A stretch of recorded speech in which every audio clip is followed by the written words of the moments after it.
Just gonna check my audio here for a minute and send out a tweet to say I'm starting. I don't have a fancy startup. One day. Just gonna check my audio. Alright, let's go. Let's put in something like... I don't have a fancy startup.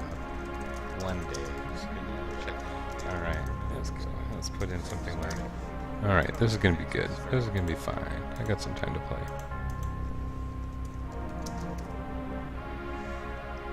Alright, for a couple.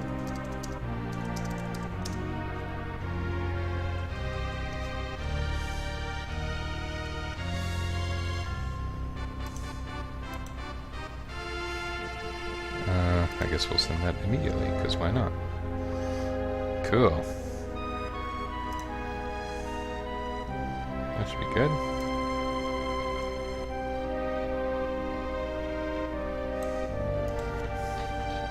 Alright, as usual, gonna have to reset because this game's start is time consuming, to put it one way.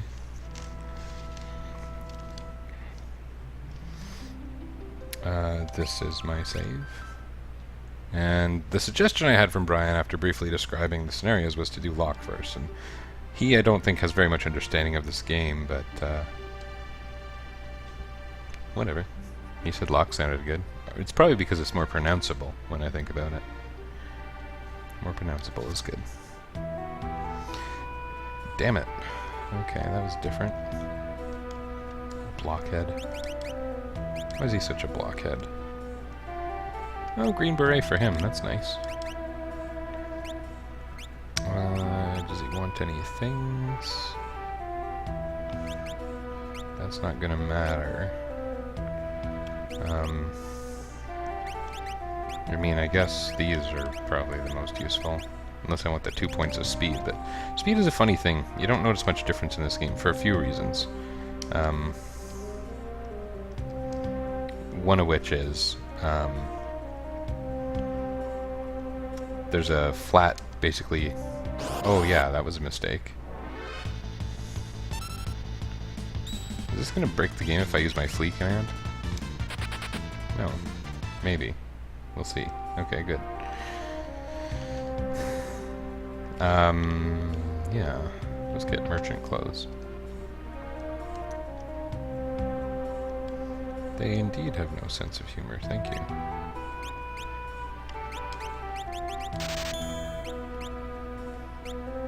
You know what? There was something I wanted to do before playing today.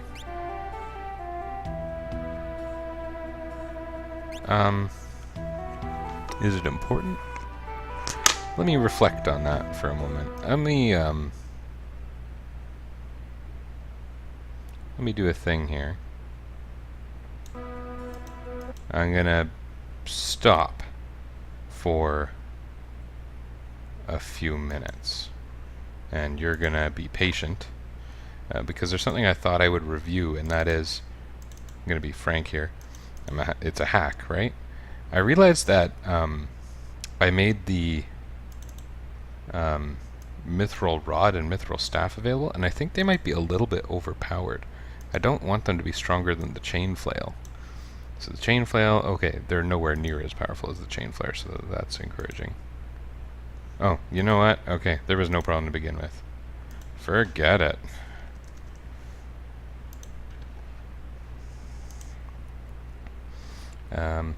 Yeah. Perfect. It's as if nothing happened, right? Right. Nothing happened. And I guess I don't really need to say, you don't really buy anything in this quest except maybe some consumables. I'll rip your lungs out. That's quite a line, and the fact that they kept it makes me think that it must be close to the original translation. Oh, I didn't know you could get a mangosh from them. Mangosh. Mangosh. I don't know how someone would actually say that. I don't talk with enough French people who are versed in combat. My wife is a very good French speaker, but she doesn't have a mangosh. She has a left hand. She doesn't have a left-handed dagger.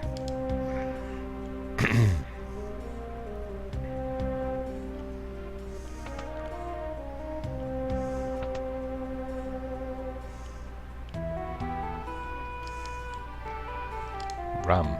Interesting.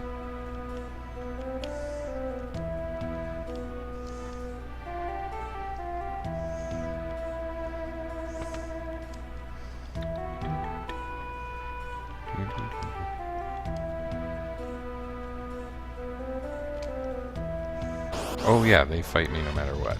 I should probably have thought of that. And I should probably run, because they're pretty strong.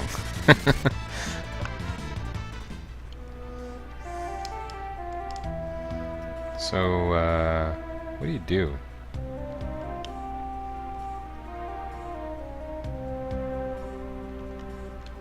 Get soldier clothes? Or you can do that sneaky thing, but I have a feeling they edited it out in this version. Oh, they didn't. Okay. That makes things much easier. Oh, nice. Hopefully this guy can't kill me easily. That would be really, I want to say annoying? I don't know if annoying is the right word for being killed in the street. Cadets are not enemies that appear on the belt, if I remember correctly, so...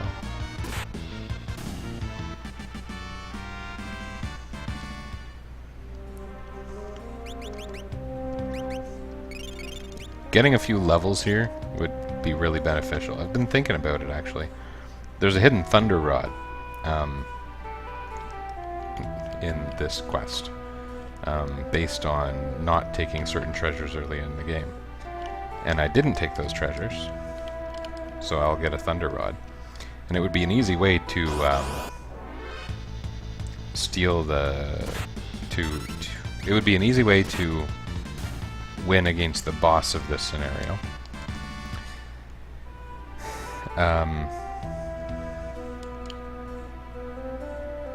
But I might rather keep it, because it's more valuable now that I have black mages. And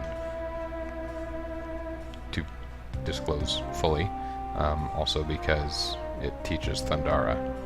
And it wouldn't be so early that it would break the game or anything, although it defies a little bit of game logic.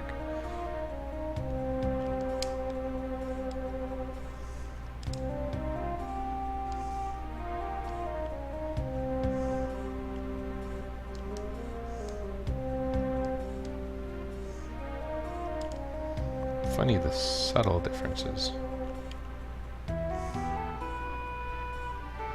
Wild Rose. I get it now. That's funny. Secret entrance. I am a child. Secret entrance.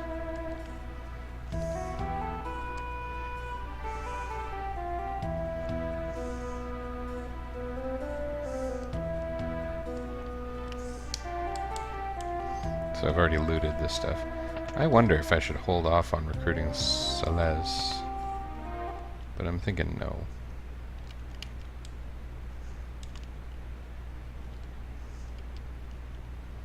Informer? Anyone know the song Informer by Snow?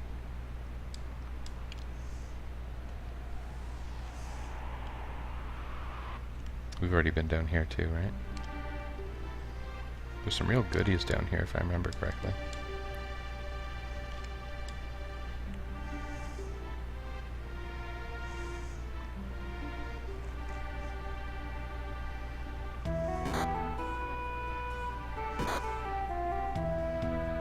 It's pretty rough.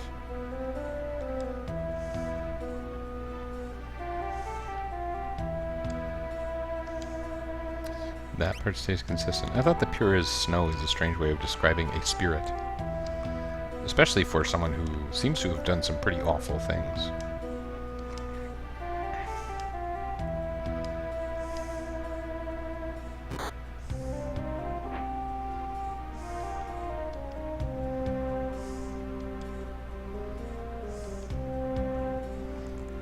I love that soldier that falls asleep easily. It would be funny if they made Imperial soldiers very vulnerable to the sleep spell somehow.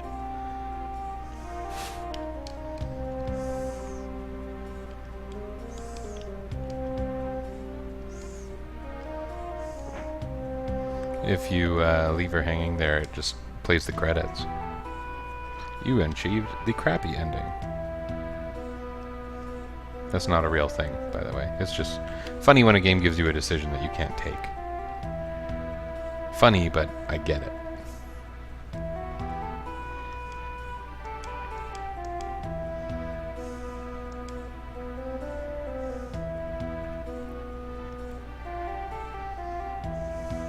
Can you leave at this point?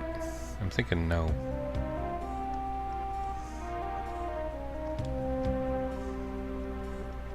Stealing is wrong. Come on. You had to have stolen to have gotten to this point, right?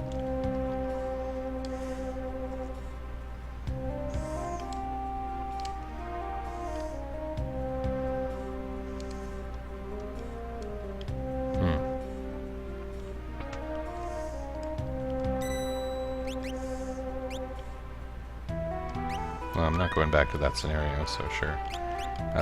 To be proper, I'm going to put Locke in the second position. Celes is a white mage. She comes with base white mage stuff. And that's okay. No real difference there.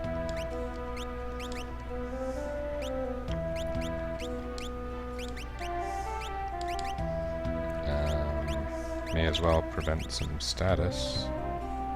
Maybe make her faster or something. Doesn't matter terribly. Level 7. Normally she starts with nothing, but I kind of use the base equipment for the class for everybody, so I don't think that's a terrible thing to do.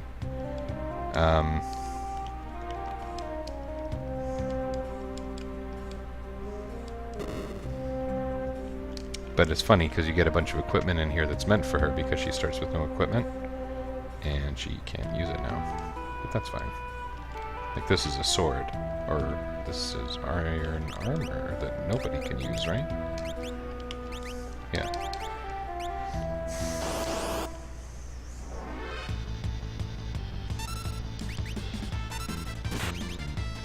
We're gonna probably be praying a lot and getting hurt a lot and praying a lot. Similar to what we were doing with Sabin and Cyan. But if we can gain some levels, that'd be pretty sweet. I'd really love to take on tunnel armor without breaking my thunder rod. Gotta find a way to do that. Normally, there is a way. You're meant to do the encounter using Celes's innate runic ability, but she no longer has that because she's a white mage in my twisted version of the game. This is not my version of the game, by the way. I should probably specify. This isn't like the vision I've always had for Final Fantasy VI or anything close to it. This is just for the sake of being able to play through with standard RPG parties.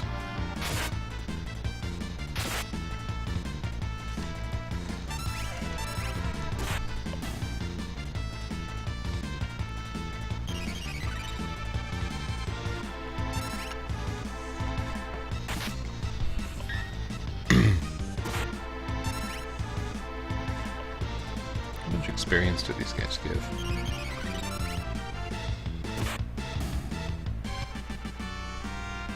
$127. And does that get distributed? I don't remember. It's not too bad.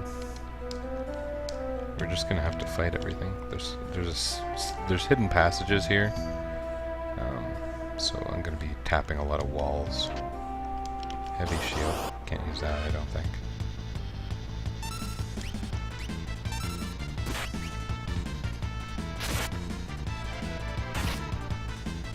And someone commented on my video, the last one posted, or the first one posted to YouTube. They commented about the nature of the battle speed setting, and it reminded me that does indeed seem to be the case. I should set the battle speed to the lowest if I want an easy playthrough. I had talked in, I think, the first session about the nature of the battle speed config option, and it's basically a difficulty switch because of a programming error, as best as anyone can tell. Been fixed in a lot of patches. Great sword. That, again, doesn't do us any good. So if I wanted to, I could do this and make battles very slightly easier, because it only affects the enemies.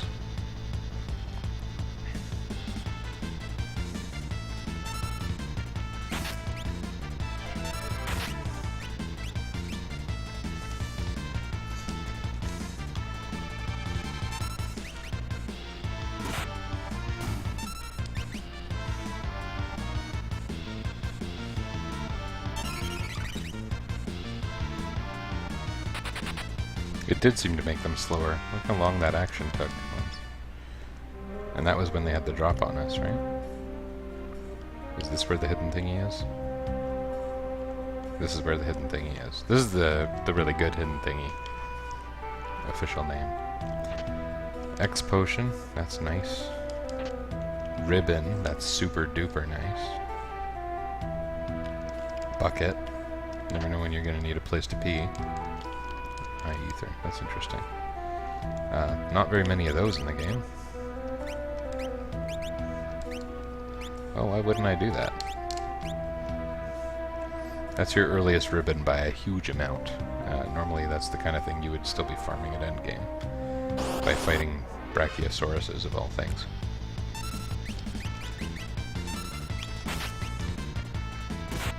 Brachiosauruses are known to carry ribbons.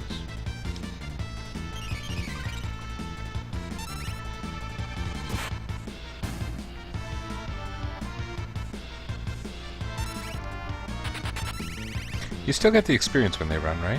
Oh, maybe you don't. 64 experience. Oh, that was from the commanders where I got the 100 and whatever.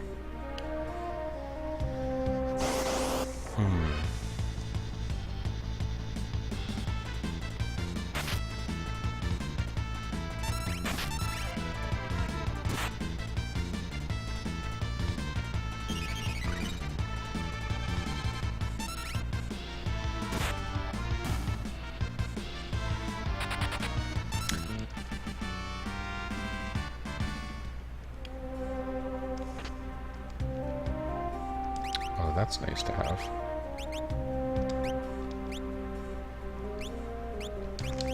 There's pretty much no question that that's the right thing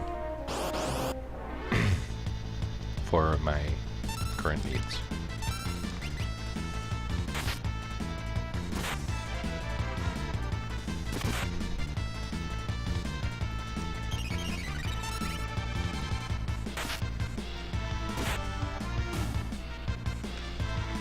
I wonder how many Magus hats I bought, because I mean I'm gonna have... How many mages at Vector? Just 3? Not at Vector, at Narshe. But I bet I bought 2. I guess that's okay. Terra's not gonna be with us for a super long time after that, so... Oh, Sella's learned Poisana. Yeah, she has natural magic. Wonder if she has anything else. Oh, no.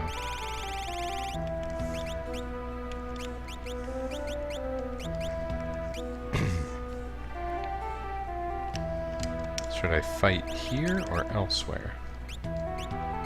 I think once I leave I'm going to have a hard time getting back in, right? The outside enemies probably don't give nearly as good of experience. Seeing as we're not really using any resources, I think we should hang out here.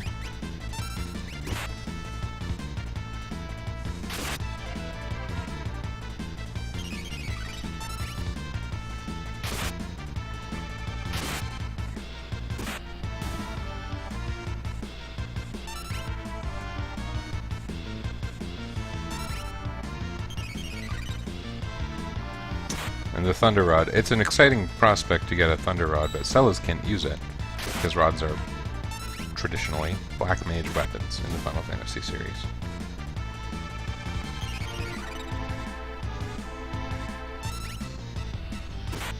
Yeah, my family went to bed a little earlier than I expected today. I mean, it's good for my kids to go to bed, especially when there's hockey in the morning.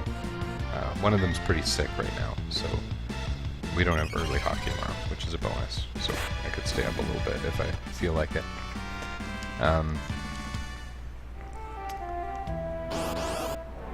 But also, my wife and I have been watching Stranger Things. I thought she'd want to stay up, but we had all kinds of things going on this week, such that she didn't get a good night's sleep last night. She went to bed shortly after 8. I don't know if maybe she's still up there watching a show or something, but... Yeah, I haven't finished Stranger Things yet. We're 6 or 7 episodes in. It's a very fine show.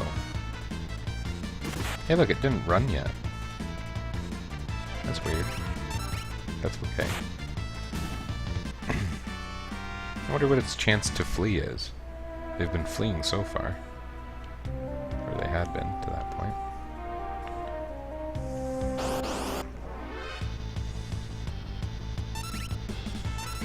This one I'm going to intentionally use the default targeting order. I'm going to take out the dogs before the guard. I get experience for whacking the dogs, so...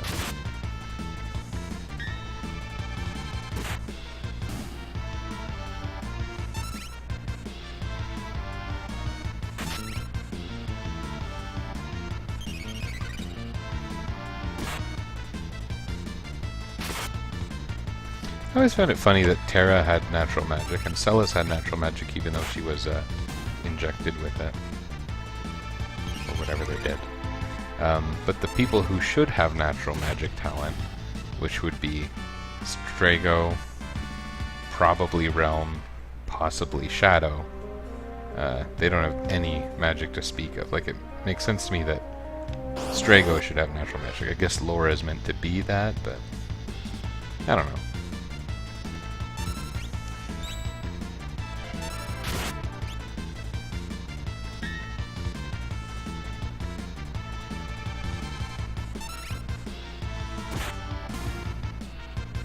Does he one-shot them now? 102 damage one-shots them? 99 damage does not.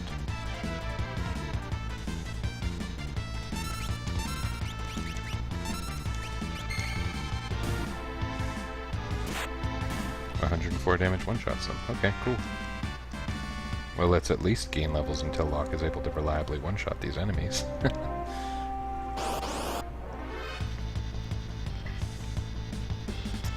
What else is new? I added a donate button to my Twitch page. Please, feel encouraged to donate. It's basically there because you can, and it doesn't cost anything. It's, I'm not thinking it's going to do me any harm. I don't expect people to be lining up to press the donate button, but it's easy enough to set that kind of thing up.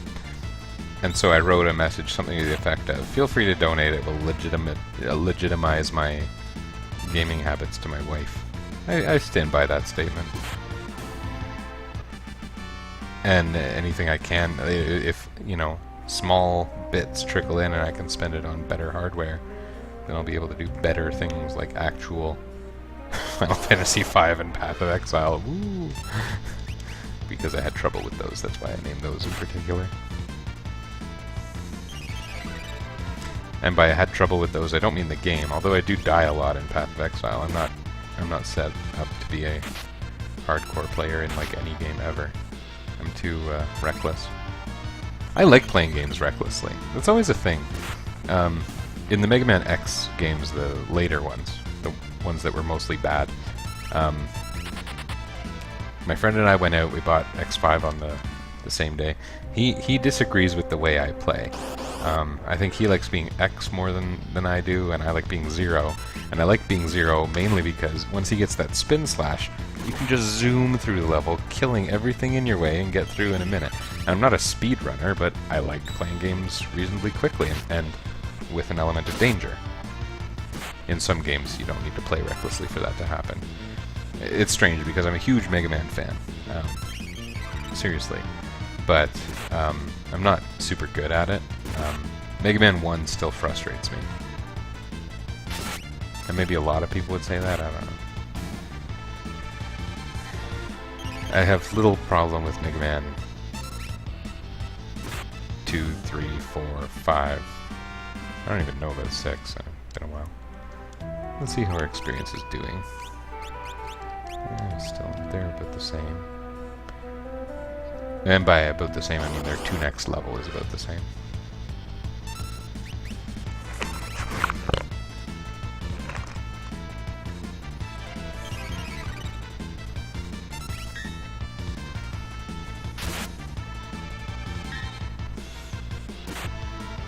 So the nice thing about gaining levels is those exponential functions for damage in this game. It's going to be more realistic that Locke can one-shot the enemies. That will make this process faster. It will make all processes faster. Oh man, Celis didn't even take out that guy. Dog guy. Dog man. Oh.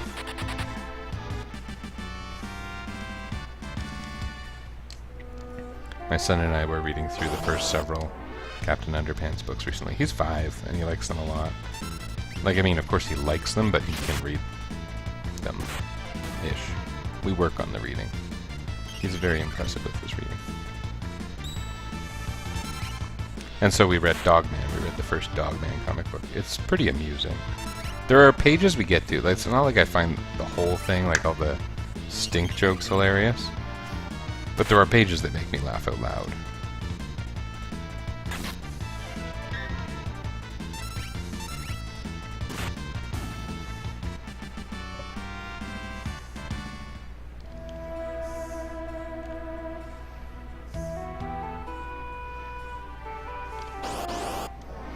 I've enjoyed having some company on my more recent streams, so maybe someone will show up. The other thing is, I think Friday is when Sulla does his Civilization 4 thing. I've been kind of enjoying that. I don't think I'm going to drop the stream to go see him, but pretty cool. And Gamer Dad TV, who again, in terms of what we do on here, we have very little in common, but he's an acquaintance of mine. He's doing a neat thing, charity stream for Wounded Warrior, and what he said was on November 1st, he said, I'm doing a 7-hour stream, and the goal is to get $500 before November 11th, which is Remembrance Day in Canada, and we're going to donate it all to the Canadian Wounded Warrior project. And he made his donation this morning, so instead of taking 10 days, he took 2 and had raised $675. So that's pretty neat.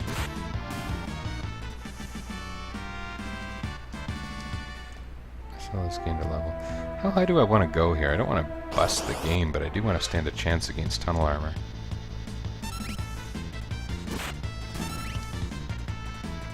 And I like the idea of Locke being able to one-shot people. It's funny that Celis just dodged. The white mages have terrible evasion. I mean, of course it's still going to happen occasionally, but reliably? I mean, it's not reliable. Still. Hopefully I'm making some kind of point here. Okay, there's Locke gaining a level. Let's do a couple more fights.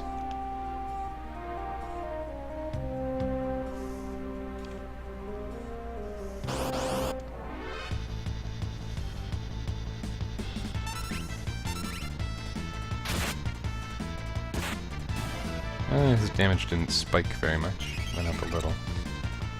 That might have been a little roll, I don't know. Normally I wouldn't have him at this level in a vanilla playthrough. I absolutely wouldn't. His HP seems really high. The only people who, again, normal play, not trying for anything, but who I might end up with level 14 by Narshe would be Sabin and Cyan, really. Which ends up being handy. If I recall correctly, those are the levels at which they learn their 4th things. They learn, I think that's when Sabin learns Fire Dance and Cyan learns whatever's, it's called Quadra Slam in the Super Nintendo version, and it's called something else in the newer versions, Tempest or something like that.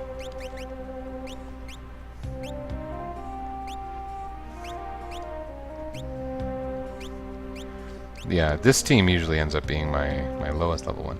I think we're going to get Celes one more level before we walk out of here. And we'll see what we can do outside. And we'll walk through the cave, we'll get the Thunder Rod. Maybe we'll come back and save for funsies. Oh yeah, actually when I think about it, the South Figaro Cave would probably be the best leveling spot. Plus if you go right to the end, there's the Healing Spring. Oh, we should get out of here. What am I doing with my life? I hope I don't end up disappointed with the experience yields there.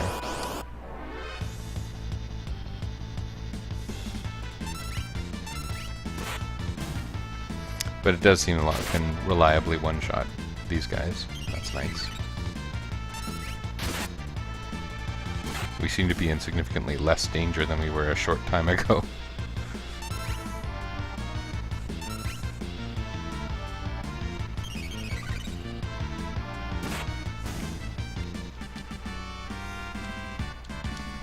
Alright, we are out of here.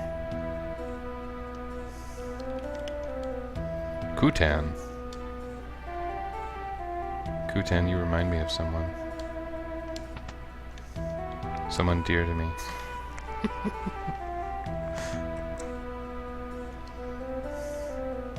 I'll never let you go, Kutan. You would need to know Final Fantasy VI for the things I'm saying to make any sort of sense.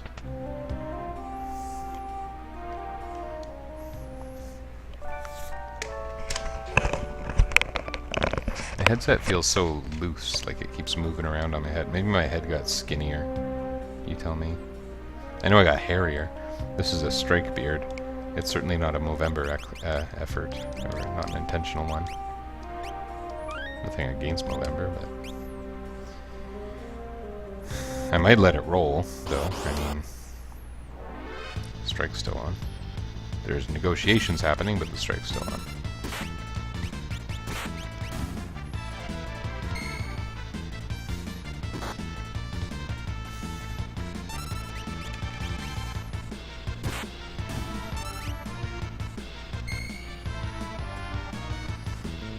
Strong squirrel. I mean, I don't regularly beat squirrels with a staff, but I would have to think it wouldn't take that long.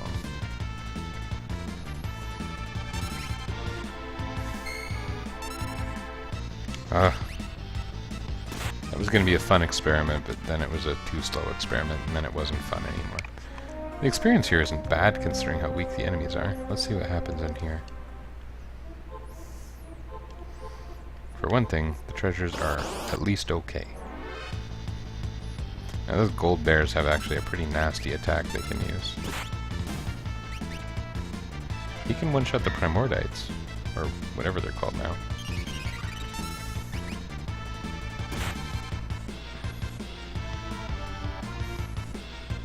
Do the gold bears actually use that gouge attack? It's a fairly strong special when you use it with Gao.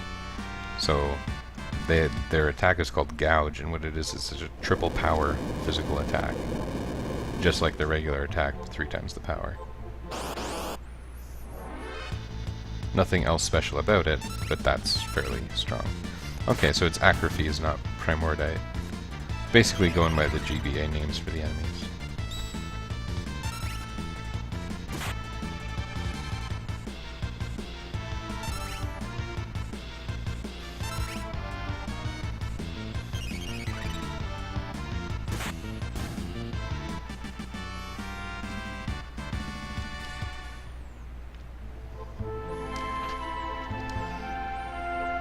That's nice, I'll probably never use it.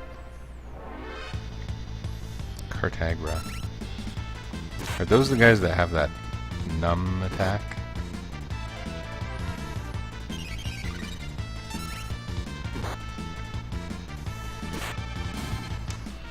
Locke is actually pretty impressive here. Kinda thought these enemies would be stronger. What's the experience like? I haven't learned that yet. I wasn't paying enough attention.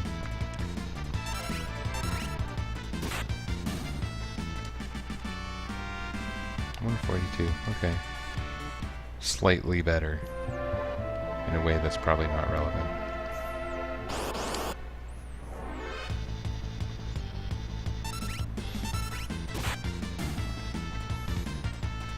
There's Gouge. Well, that's fairly strong, but really not that bad. Probably in part because she's in the back row. We're not especially well armored or anything. In fact, she's far less armored than she would be in vanilla, where she would have iron armor and an iron helmet or something on.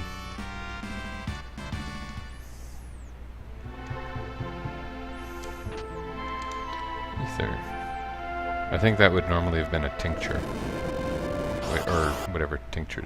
Oh, it's still a tincture, isn't it? Because an ether is a tincture. Because I'm trying to confuse you as much as possible.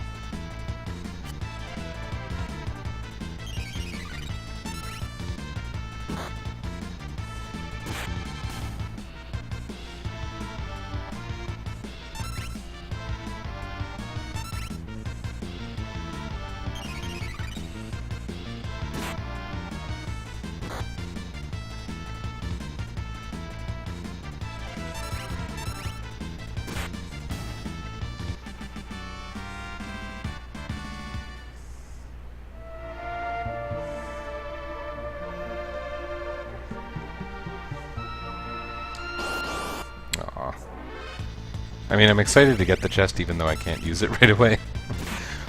I don't know why that is.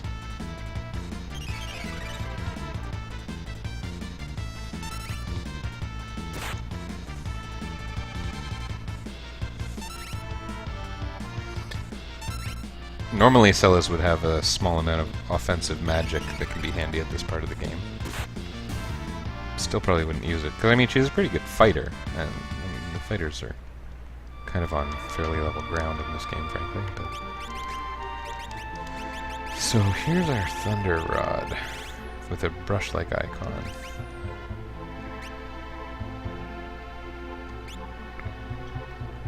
The spells on weapons work, right? Like, I mean, it works on the staff.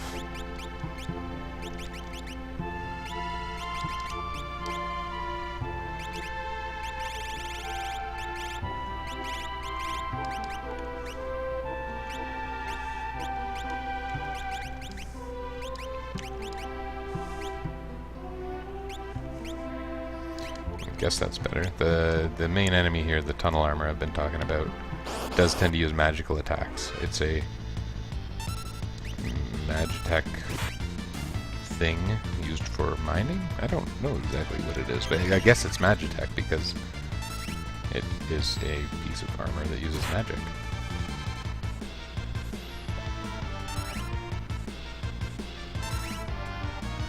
So I think if we go into the tunnel armor fight,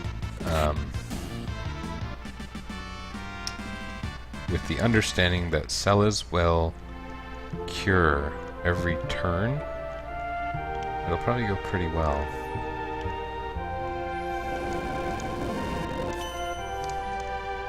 I'm going to step back out for a save, and then we'll be able to walk right up to the boss. Just in case it doesn't go well, and it might not, it'll be faster to just be able to walk in a straight line back to the boss.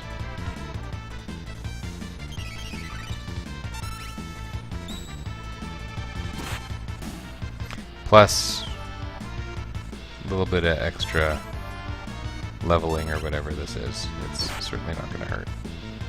Not going to hurt me. It takes a little more time. But I can concentrate on this. So yesterday, my thing I did for fun, I was really tired around 9 o'clock. I was doing an online class. My class ended. And I was like, I'm not going straight to bed from my class. So I turned on my Ouya, which is interesting because I really like my Ouya, but I haven't used it in like 6 months. I decided to play, of all things, Nimble Quest, because Nimble Quest is on it.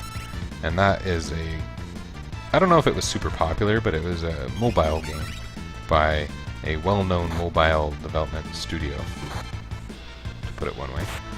And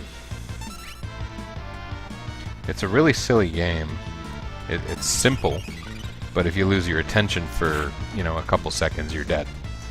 In the most literal sense possible. I think it's funny. I'd kind of love to... Oopsie. I'd kind of love to play that game on my stream sometime. But I think about how, like, anytime I get talking about anything, I forget what I'm doing. So doing something fairly mindless, like a little bit of grinding in this game, probably does me some good.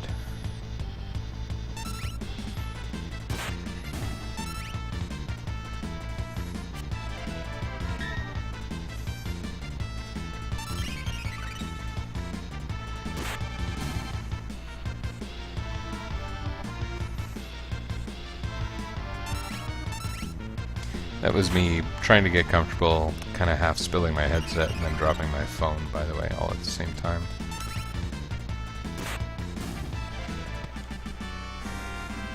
I wear pajama pants a lot when I'm playing. You probably don't get to observe my pants very often. And you're probably like, thank God I don't get to see Kyle's pants. Anyway. Yeah.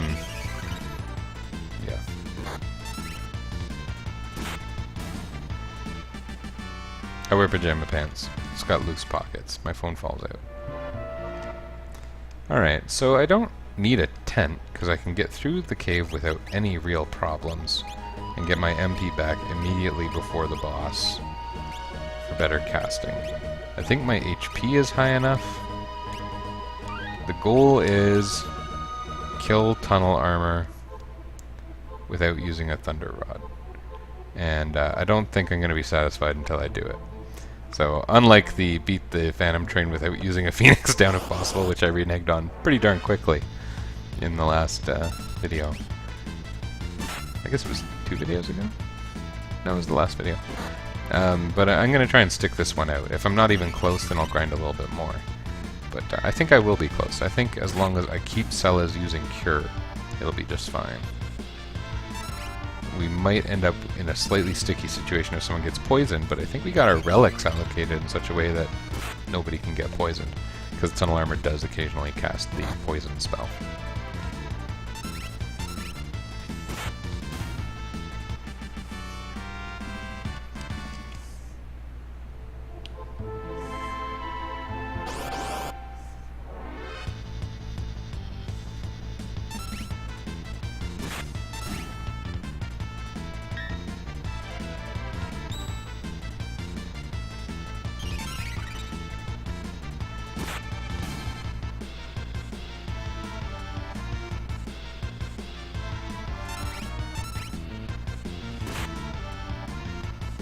Now, does Celes have the MP to actually cast Cure every turn?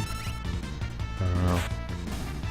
I didn't change any of the growth curves or anything from the original, from the underlying hack, which is the Ted Woolsey Uncensored Edition patch. Okay, let's see. This is gonna be interesting. Something's coming out of the wall. In the regular game, she says Tunnel Armor. Oh, Tunnel Armor here. Okay. Actually, you won't. You won't, and you can't. Sucka. Should I use Prey until he actually does something? Oh. That was pointless. Can you steal something good from this guy? I don't remember. Maybe I should stop. Oh, that was strong. That's no good. It doesn't have a lot of HP, if I recall correctly.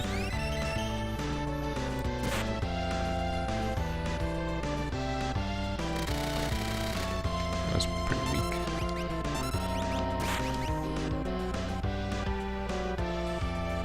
Should be able to take it out in a handful of turns. I mean, it's got maybe just over 1,000, I thought. Why is Locke so strong?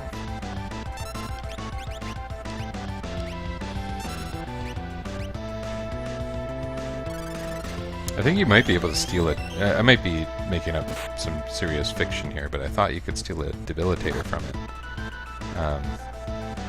But that serves no purpose for me now anyway, so...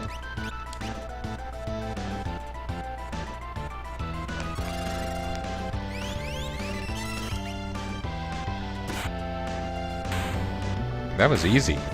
What was I fretting about? Holy moly. I need to relax. Play some video games or something. It was good.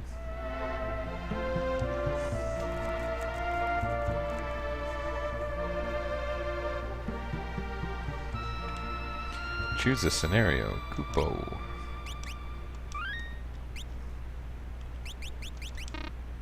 Oh.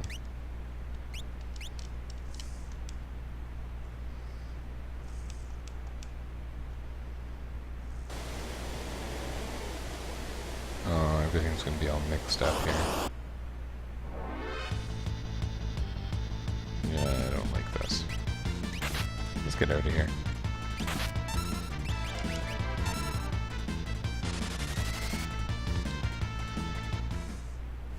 So we're now in Terra's scenario. It starts out with a raft ride, a lot like it did before.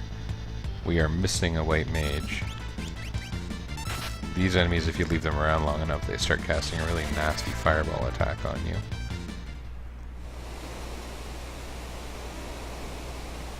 We haven't lost any of our offense. Hey, kinda cool, I could equip Terra with the Thunder Rod right now. Should do that. Okay, let's get organized here. We got Knight, Thief, White Mage, Black Mage. Cool.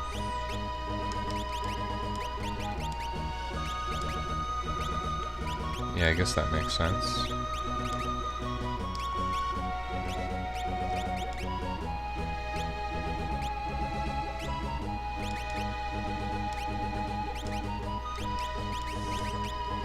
Oh yeah, we want that like that, for sure.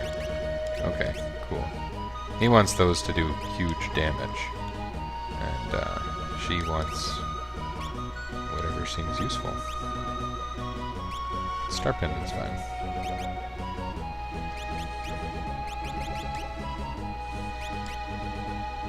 Yeah, they did fine. Okay. This is gonna be alright. We have limited healing. This is the only one actually where we're really depending on items.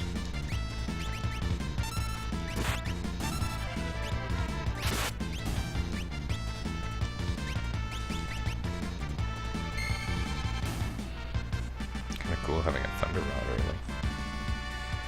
Let's look at Terra's magic screen now to see if she's learning. She is not. Well, that is contrary to my expectations.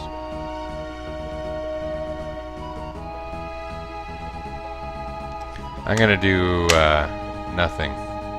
You know, like I said before.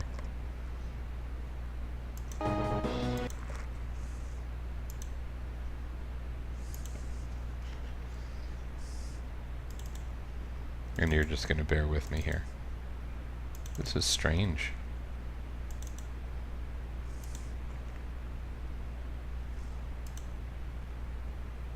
Okay, that's a thing.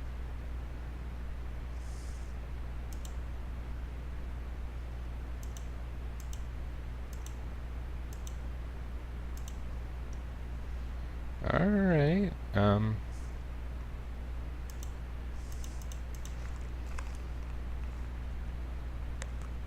the staff and the rod both work. So why do these not work? Do the enemies give no magic points?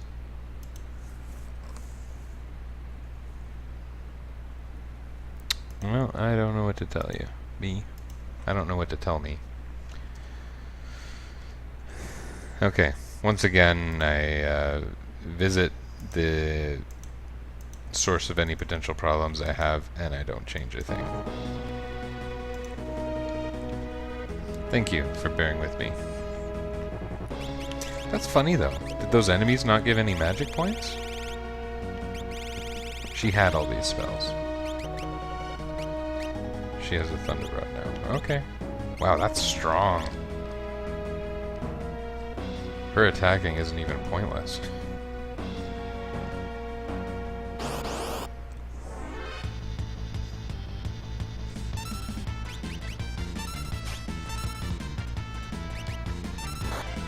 I want to see her attack, basically. Okay, that's not useless. Got 8 experience points. Maybe these enemies don't give magic points. Okay, that would explain it. Let's head on. There's no reason to lollygag about.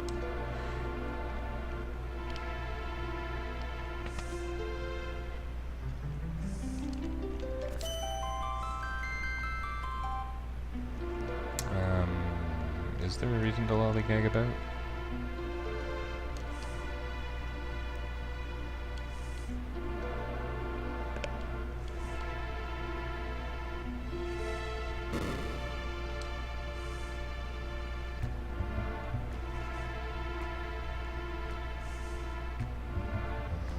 Terra remembered something there.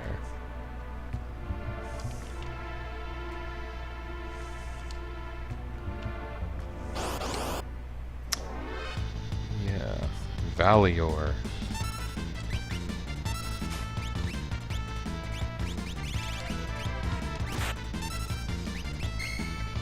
What kind of damage can Edgar do? Whoa. He's pretty strong. He's almost like regular Edgar.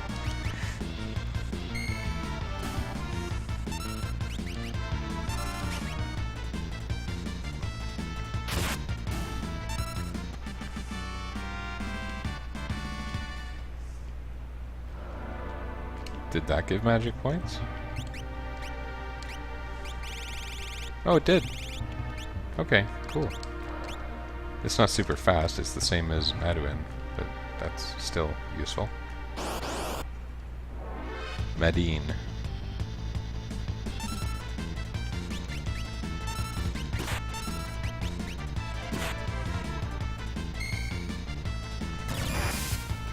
That's pretty awesome.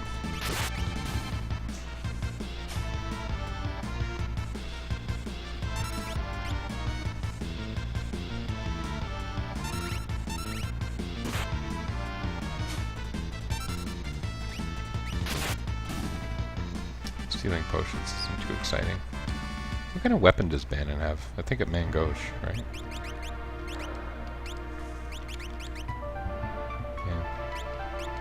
He's just generally not exciting. Having a prey command is more exciting. I think I'll run into the light. Or the lack of light. I'll follow the non-light. Maybe I'll try and follow it successfully the first time and see if I mess it up.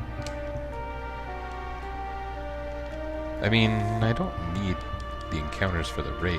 Is there anything else notable about these enemies?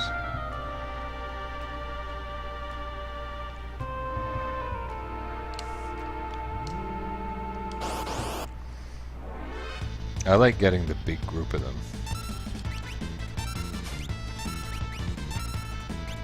It's funny though that they can only be encountered here. That seems so... I don't know.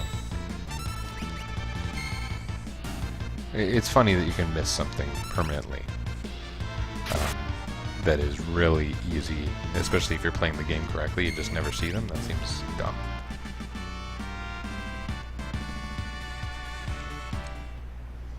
Got high potions out of that.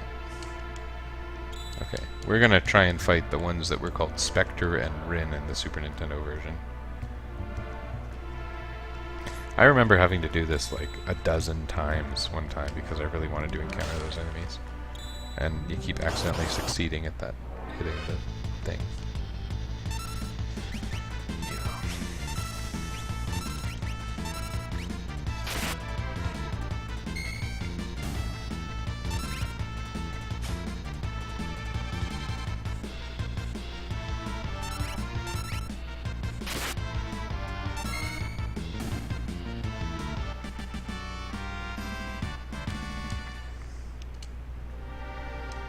Got it, left the shiny spark again.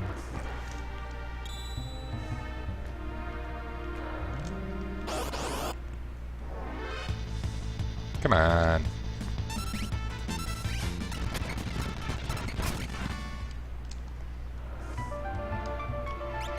I guess we're getting a bunch of high potions. So that's cool.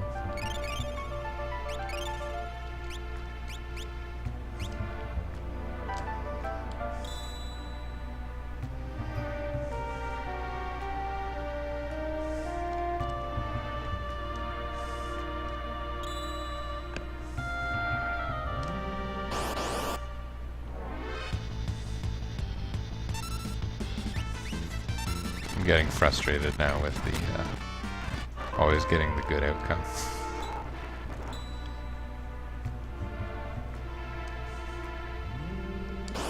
And soon it will be time to just abort. Because that's what we do. When the going gets tough, we abort.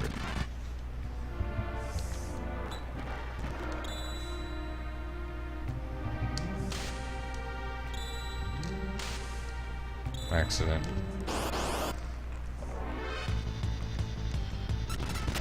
Accidental success. Like the original trilogy.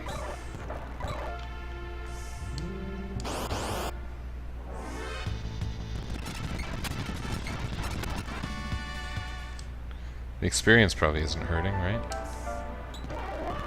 Again, although I don't want to trivialize the game, that's the biggest problem here. We won't find it interesting that the game can be beaten with characters in distinct roles, if that were the case.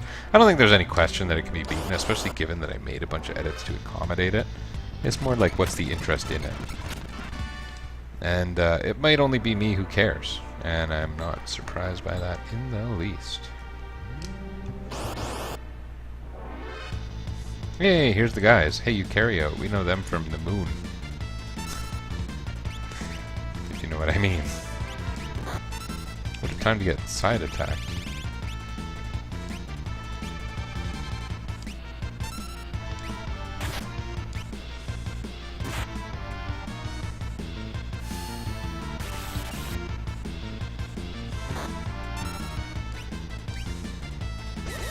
Oh no.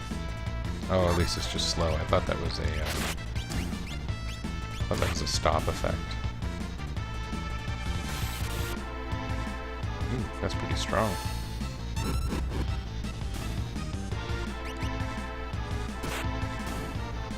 Okay, now we can get out of this dumb room.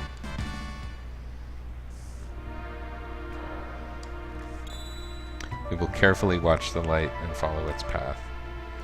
Although, you know, if you completely didn't get that, I'm sure you would eventually have the reflexes to do that thing where you hit the dark spot 3 times in a row.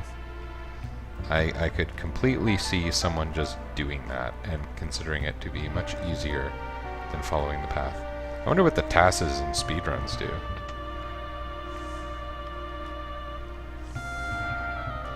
Are these easy enemies now? I think they are.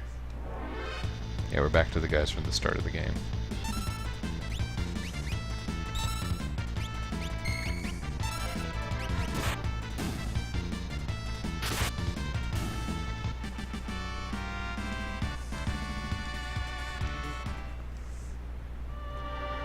We don't really care if Ben gains a level. Here's where we had our martial fight. I feel like I missed some of the enemies in the mines.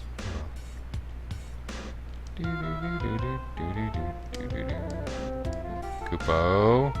Bo!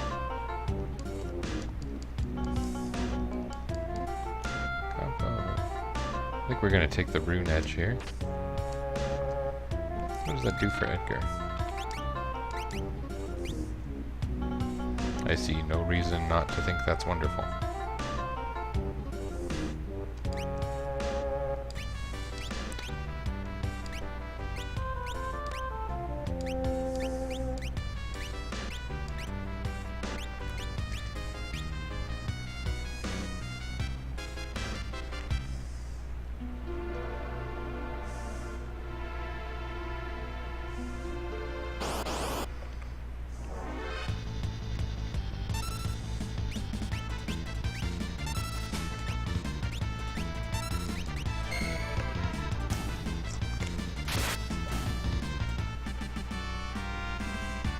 And I think we'll save here, just in case we're not prepared for the Narshe battle, but I think we will be.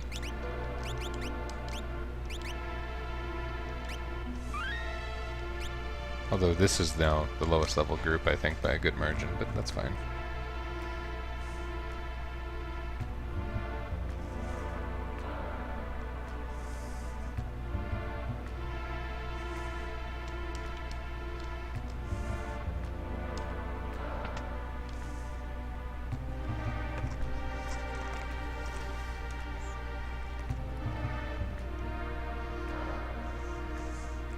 Town's neutral.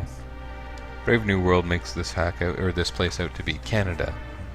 And so does Awful Fantasy, it should be noted. A lot of people think this place is Canada, but really it's closer to Switzerland, don't we think? The way he stares into her soul, what a creep. All the celebrities coming out as having touched people. I wonder if Ben is, you know, waiting for his comeuppance.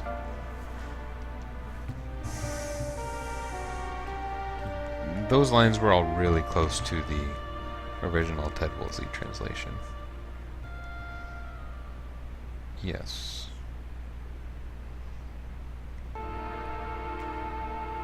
We'll watch this scene fairly closely. That's close to the original. Ha, he's right, you know. Ha, I called it.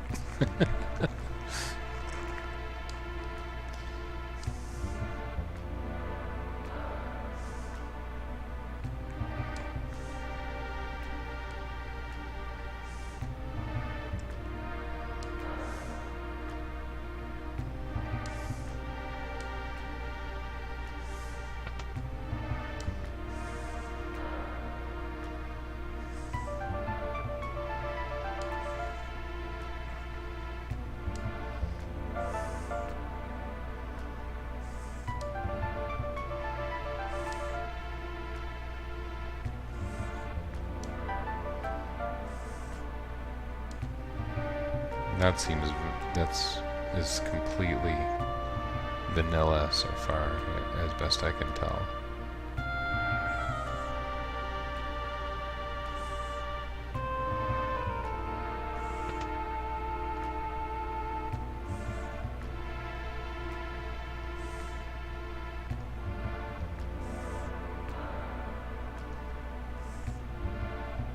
That's a little different.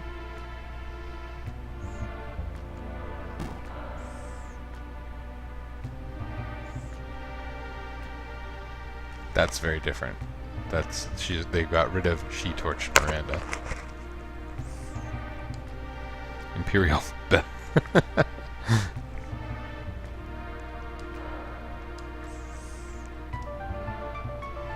That's a little funny. Different script there for sure.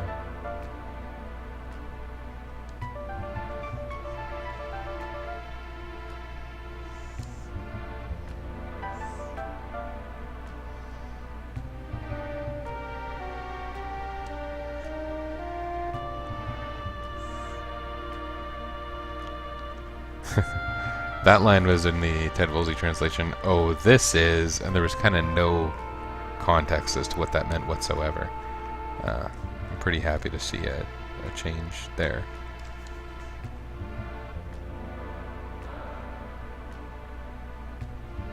Why are they cometh? That's so weird. Okay. Was it cometh in the original?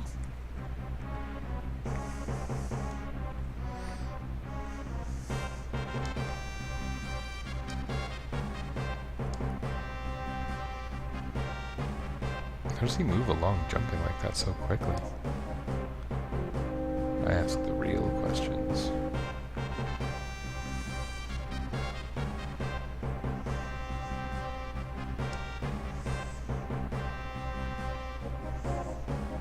What was up with that decision, moving it to a cliff?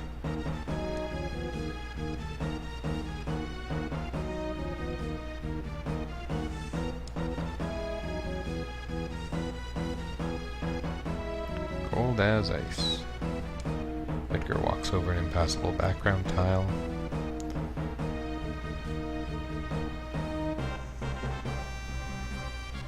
Capitalization error. We should call that out to the to Rodimus Primal, I guess.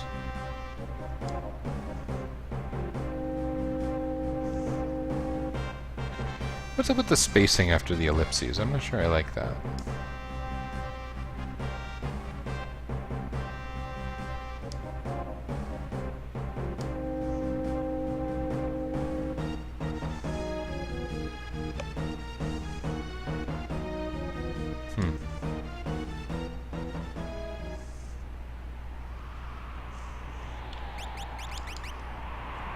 Well,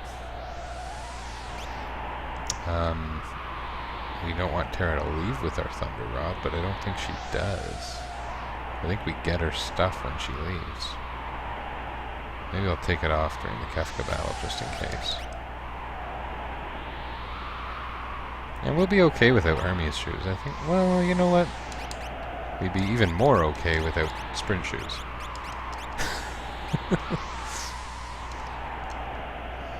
Who else can we deal with? Anything novel about Locke?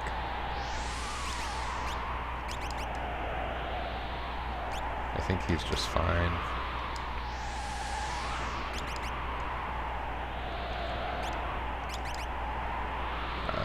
That makes her a bit of a powerhouse, but whatever. Sabin's already got an Yuri. That's going to be a positive change.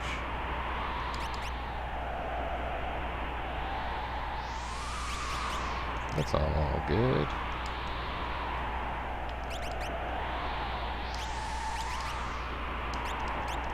Yep, my knights are what you would expect. Safety glove. What about you, gal? You're all set. In fact, you've got some pretty good gear. You're the lowest level one here, though, aren't you? Let's turn you back into Terra. Ping!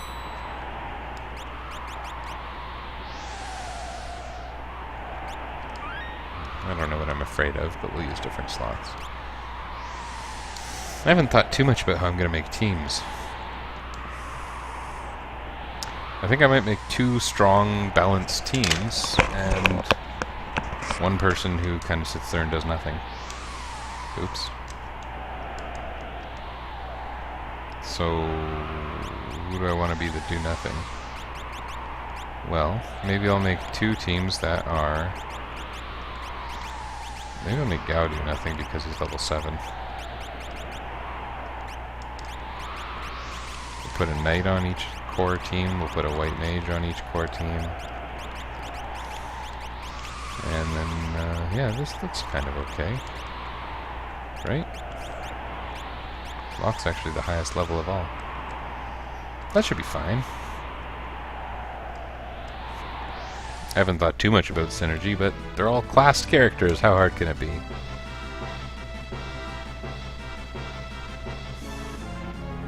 Oh-ho!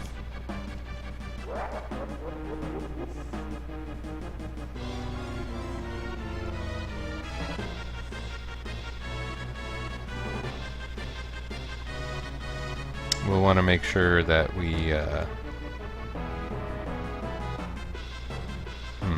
we'll want to make sure that we steal that mithril whatever the heck that the rider has.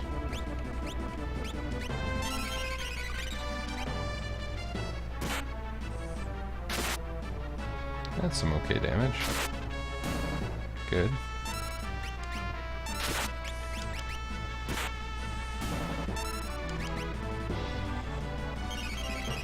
Yeah, this is manageable. Swing is a bit annoying, like they get a free attack when they die.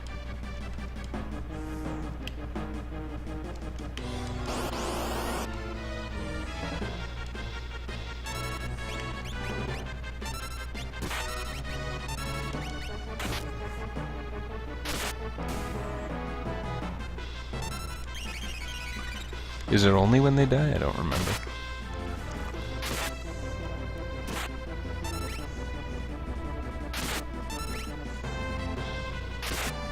And it's slightly more powerful as well. I was talking about Gouge being a 3 times power attack. Most of those generic-looking special attacks are just a multiplier on the regular attack. I think that one's probably a double damage thing. Maybe it shouldn't have happened that way. White Mage is key here. The free healing from Prey is pretty sweet.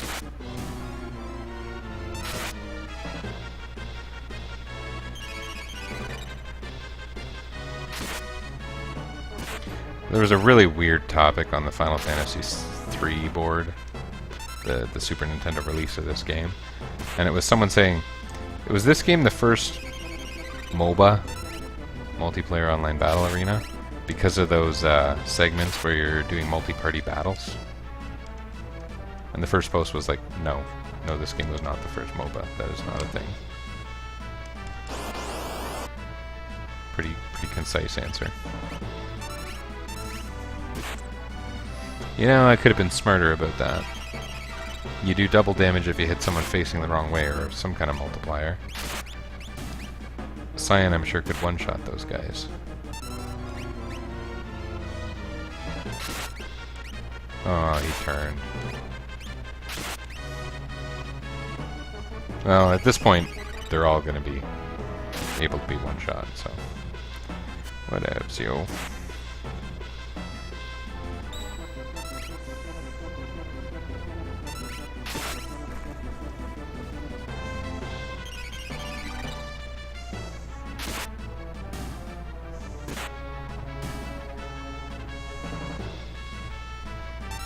It is neat seeing that the thieves reliably get double turns on the knights, which makes sense, a lot of sense.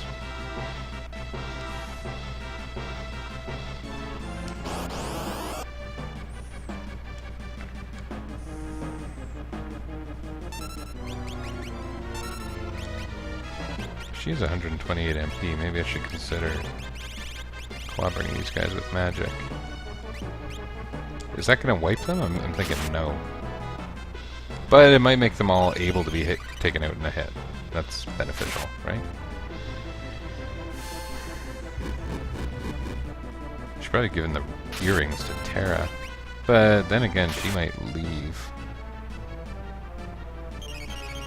Maybe I won't fight with this party.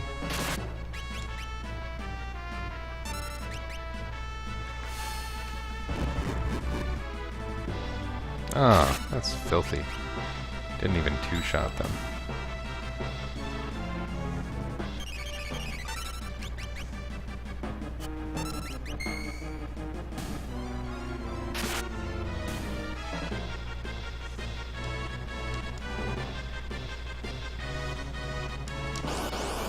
This party is now going to be chasing all over the place for everyone who's come through that one area. Nice.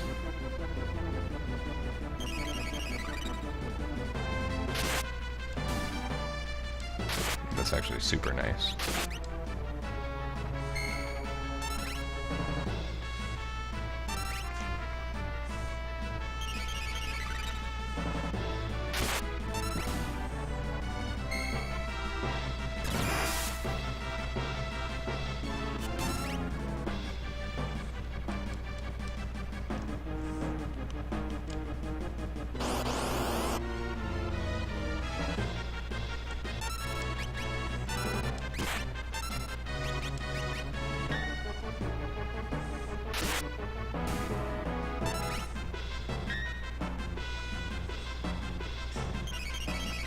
It's always nice to encounter all the different formations that are possible here. Wow, pretty easy. I mean, I'm a little over-leveled, but I kind of thought it was going to not matter.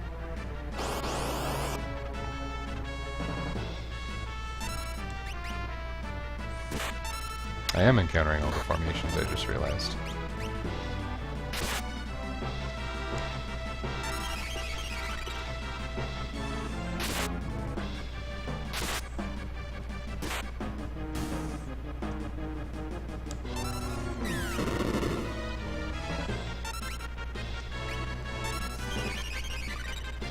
And that heavy armor is going to use tech barrier after this, so that's kind of crappy. Maybe it doesn't. Maybe it only does that in response to magic attacks? Or maybe it's a random action, I'm not sure.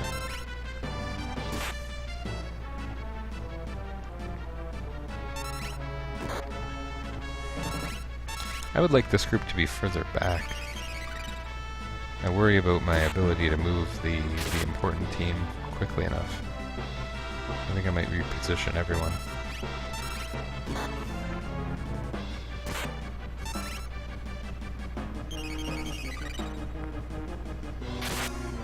That took a long time. At least there's no real danger. It's funny, Locke gained a level of everyone.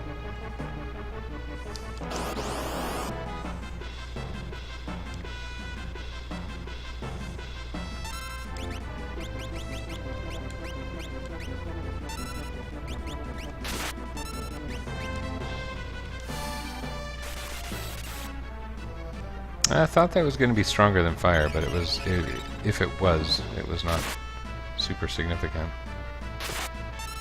Let's just do it the old-fashioned way. Old-fashioned is working.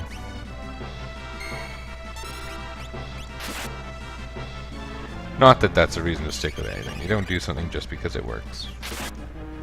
You find better ways where they exist.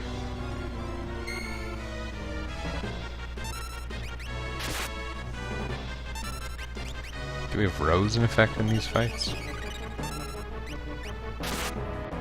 Oh, no.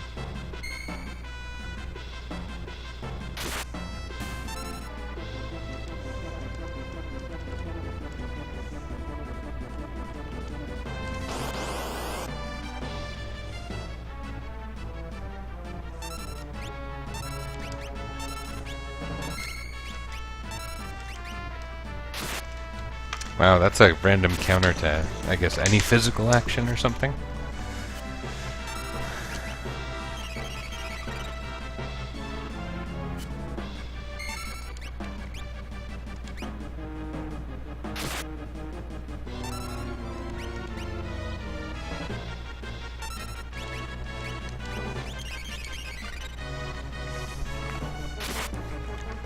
I should really put the ribbon or the earrings on Terra when I think about it.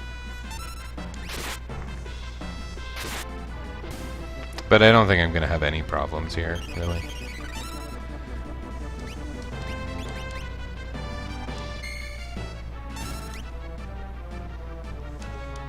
So I'll just shut up.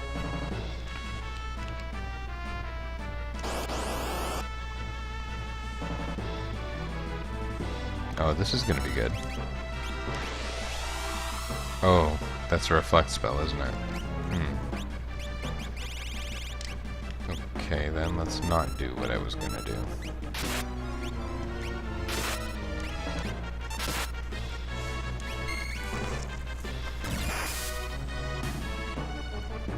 Because Tech Barrier, I think it's a reflect spell. I thought it was maybe Protect and Shell, but then I realized those enemies have natural constant Protect.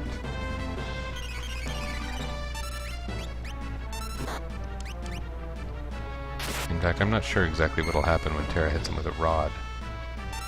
That doesn't get reflected, does it? Because that would be pretty crappy being hit with Thundara.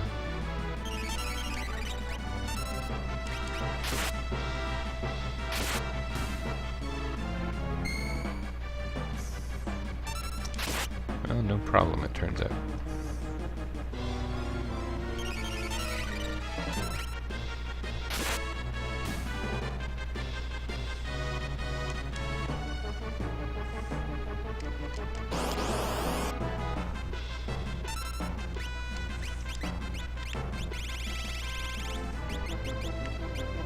Well,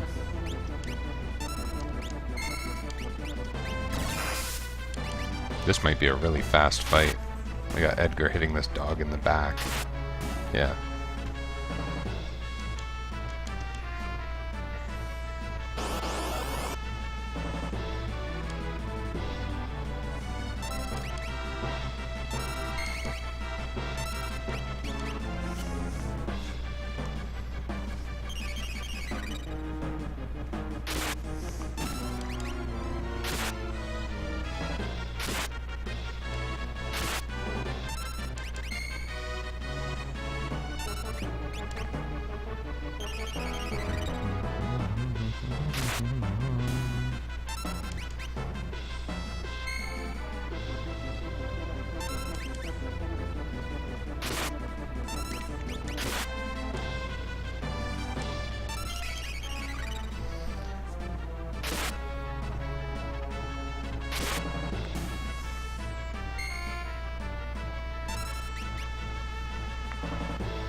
I like the knights with the two-hand attack option. I mean, that's right out of Final Fantasy V.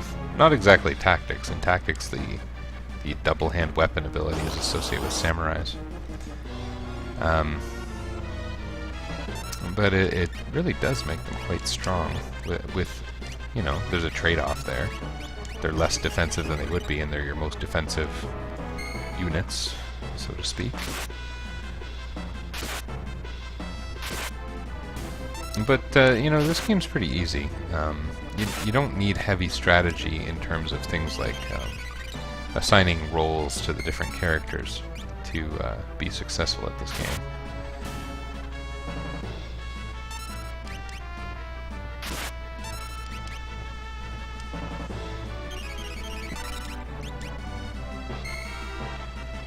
And by that I mean you don't normally have a designated tank who's going to use a true knight to cover your team. You don't really bet on that kind of thing. It's a novelty, it's an interesting thing early in the game, but it's not really going to win you the battles.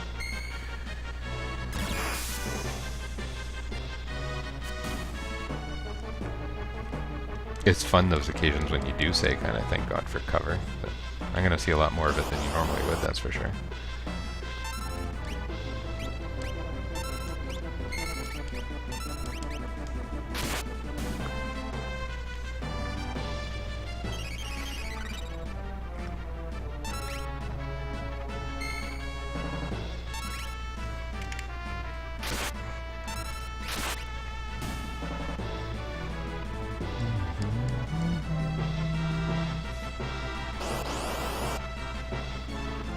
Okay, I think I have all the enemies trapped behind bottlenecks.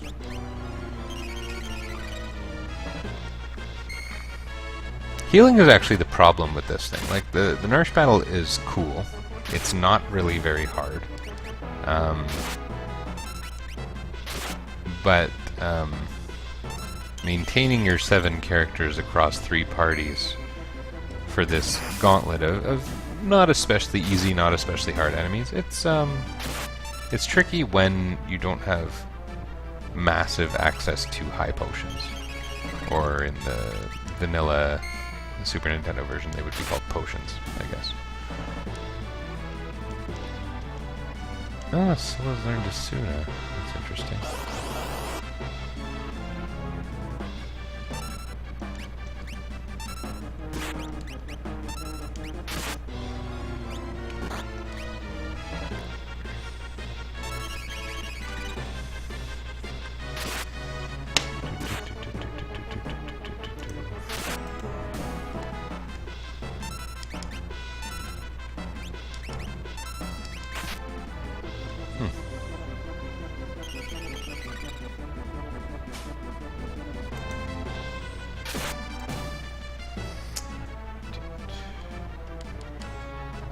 So I have this in a very manageable configuration at the moment, and I think this is my last group of corporals.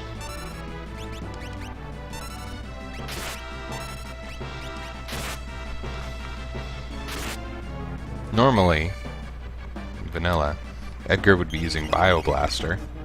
Human enemies have a tendency in this game to be weak against poison, and its screen clears them every time. Furthermore, he can make any of these battles completely safe by using his Noise Blaster weapon, which has that 100% chance of confusion against any non-immune enemy. So, Edgar can really, really control the battles at this point in the game.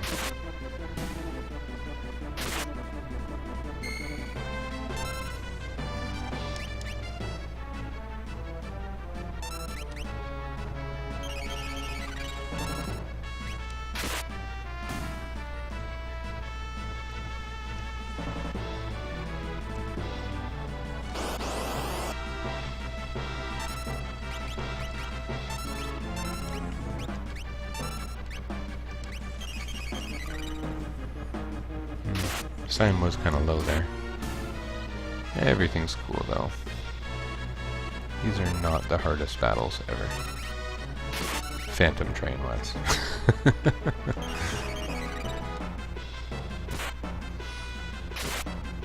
I kind of feel like from this point on the game is basically made, because I'll get to start configuring my party. My mages are going to get to start learning magic. It's going to be all good. What are you doing up here, Gao?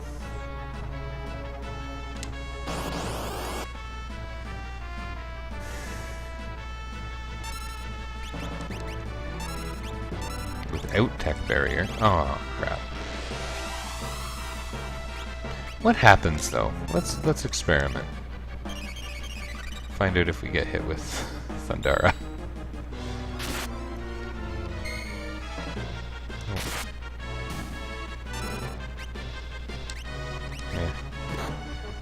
Why not? Why not spam prey? It's working out thus far. Okay, it just works and it clobbers the thing. That's awesome. I'm gonna keep doing that.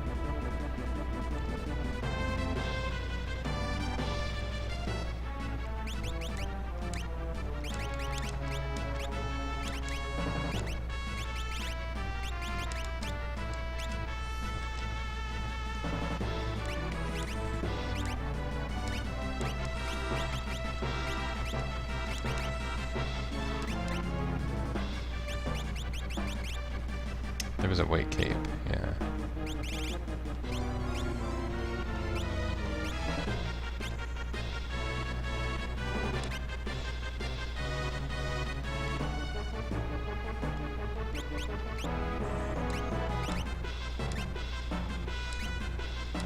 That'll be nice. Ah.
Alright. Here we are. We do want to steal from the rider, so we'll bring this team. I wonder, maybe I should just strip the other team naked, because why not? Who doesn't love being naked on the battlefield?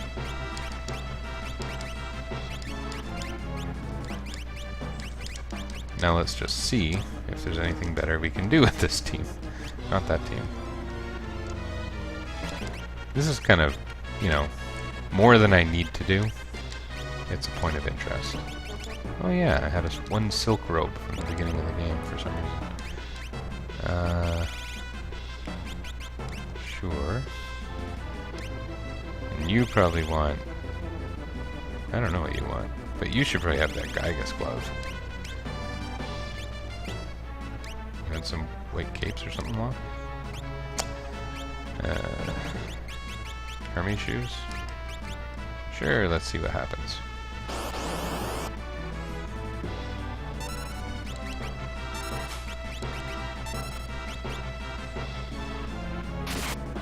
Whoa, that was strong.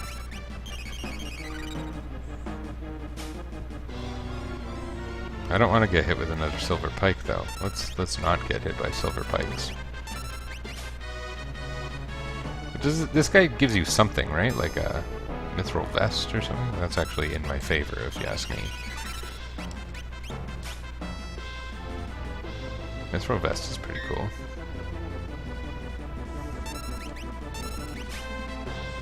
Yeah, there it is. And a nice shield block. Handy.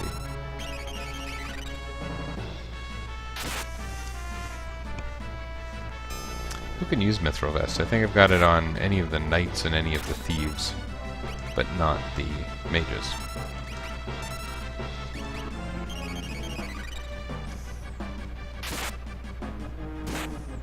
Those guys would really like to be in the front row. Why do Sabin Solas have prey? Because I have screwed with the game. I have screwed with the game a great deal.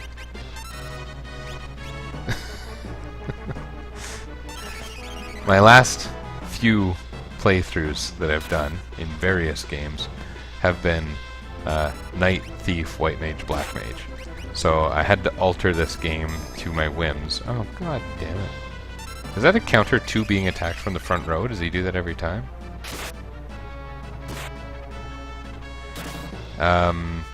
And so there's also a flee command that the thieves have. They've lost all their usual commands. Their stats have changed, their equip options have changed. So basically now everyone in this game is either a knight, a thief, a white mage, or a black mage, based on the archetype as it applies to the Final Fantasy series. A little bit wacky. Just kind of seeing how it plays out. So Sabin's a white mage. That is why he has prey. Let's see what Kefka has to say. Kefka, as a fun fact, I learned recently, is born on the same day as my oldest sister. But there's not much else they have in common. They dress sort of similarly, I guess. Yeah, I don't know. I can't really see her in that pose.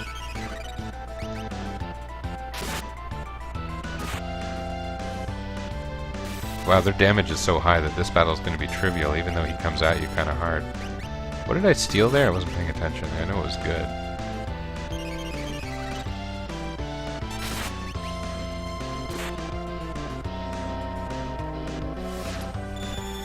Part of what I've done here is going to limit the magic that everyone has access to. For one thing, the knights and the thieves have no magic. Besides, the fleet command is basically an alias for the warp spell. Free warp spell. Oh, that's no good. Let's just keep on trucking. Maybe we won't keep on trucking. Let's revive him.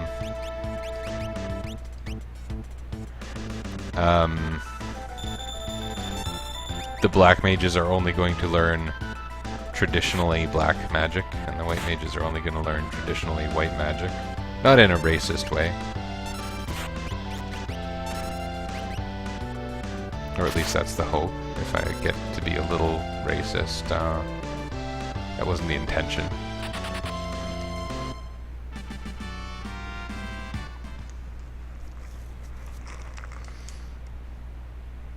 poof, and he turns into a puff of smoke.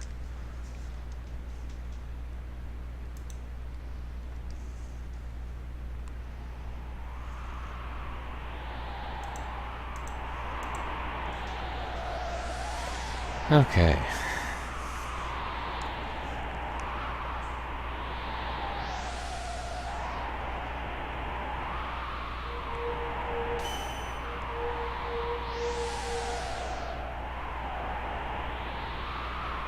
Don't go in front of her again, Locke. No! Was it new in the original game? I like the way they used a variety of reaction sprites for that. You got Gao hanging from the cliff, you got a couple of people knocked out, a couple of people hanging on. No one used their in-battle dead sprite though, did they?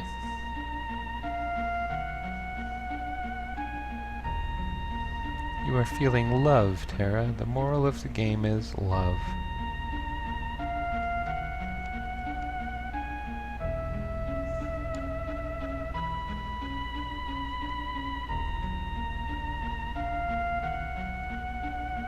Step away from the Esper.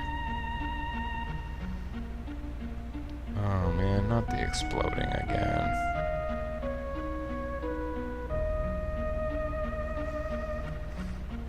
What I'm a little confused about, to be frank, is I've given the focus or morph command to the black mages. I don't know if they're all going to turn into naked espers. Depending how screwed up it is, I might just not use it. It's Terra's command, though. She can use it. But there's a lot of Final Fantasy games where there's something like the bluff command in Final Fantasy IV, the morph command in this game, I guess in a way trance, but also focus in Final Fantasy IX, focus, pardon me, in Final Fantasy X. So black mages are usually capable of using a focus to enhance their strength. So I wanted them to have an ability like that.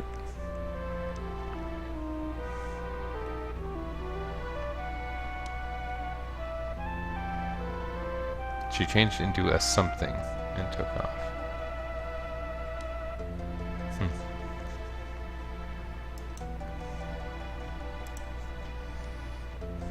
How do you know what an Esper looks like, Solace? They're not exactly all over the place in this game's mythology. Not yet.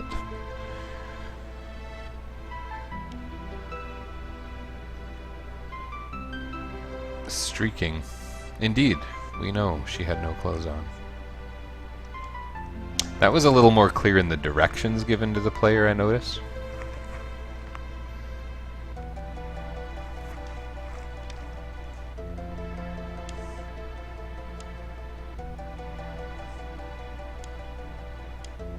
Yes, let's all nod at him.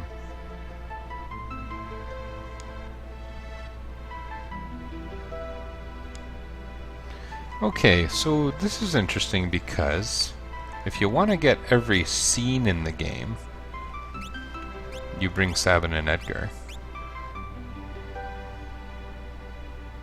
Or you bring Locke and Celes. We're going to have a lot of Celes. And Gao is so low leveled, and that's not intentional. I guess it's fine though. I think we just won't use him for a while. So we have no black mage. We're definitely picking a thief. So let's say Locke's in. We want a knight. Let's bring Edgar.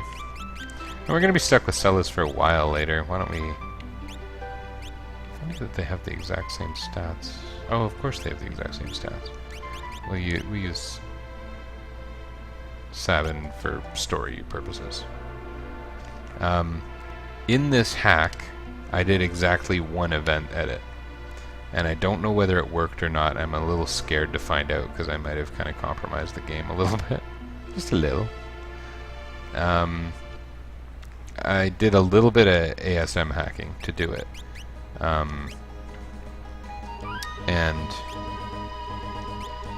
what it is I changed the event flag for lone wolf appearing in Narshe.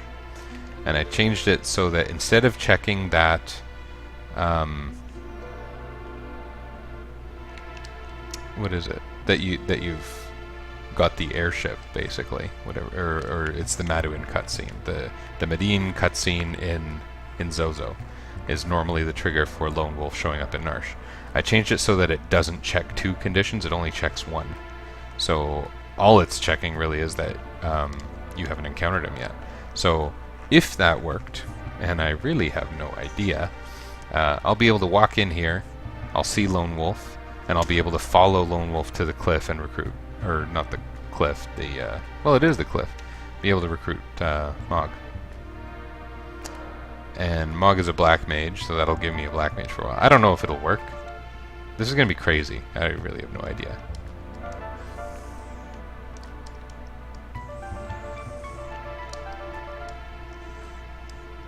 So that's kind of funny. Is this chest empty then?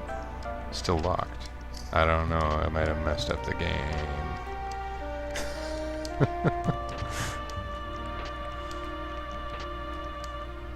Oh, a thief knife. That's a treat. Is he here? He is. Okay. Hope this works. I'm not going to save until I get Mog, otherwise I'm going to have to reset. This is going to be our first time going into the mines kind of willfully as well. Funny how easy that is. So I basically, there's a command in the assembly, and I haven't done any assembly programming or tweaks on my own outside of things where I had very careful instructions from other ROM hacking types. I haven't done that since the year 2003. And so what it was changing a line that had a command for branching on 2 conditions, changing it to branch if 1 condition, but then there was space in it, so I had to insert some no operations. It wasn't exactly the most intricate piece of ASM hacking, but it worked really nicely, I guess. I mean, I guess we're going to see. The other thing I'm not sure about is what Mog's behavior will be before you have the airship. Will I be able to slide him into the party or not?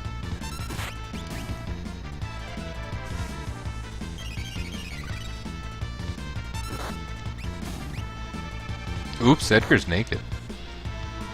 I should have known. Well, partly because it's Edgar, but I mean because of the Narshe battle, the multi-party battle.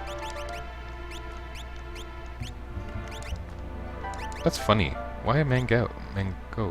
Why is that so strong?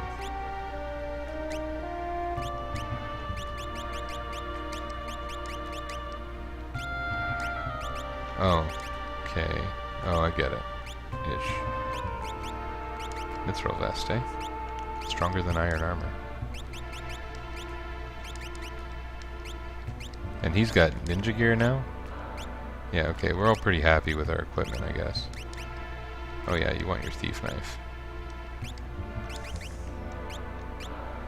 Ribbon, earring, and you want muscle things. You want a hyper wrist, and you probably want the Gygus glove, but Cyan's using it right now, so why don't you use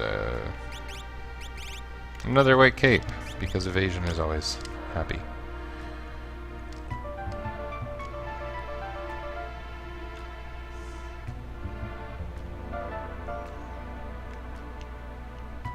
I made 1 dialogue edit to accommodate this also. I don't know if it's going to end up mattering if the rest of it doesn't work, but there was one piece of dialogue I edited for the occasion. This is cool. I'm pretty happy about what happened here. Not about Mog being, you know, threatened by a wolf, but...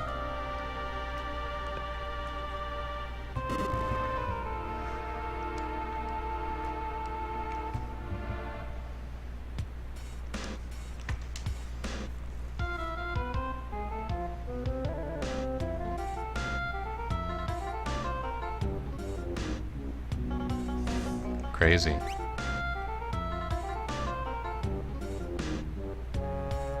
I have made some ASM edits that were like, someone told me what address and what you can change it to.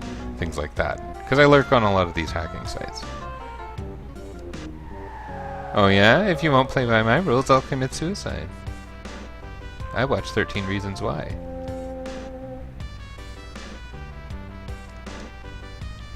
Huh. Neat.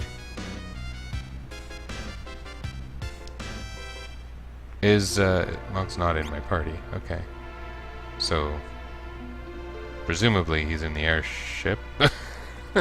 But can I slide him into my party if I visit the people back in Arvis's house, is my question. And if the answer is no, then this hack was a pretty pointless exercise. But as long as he's still going to appear in the airship later, I don't really care. Might keep a separate save from this point.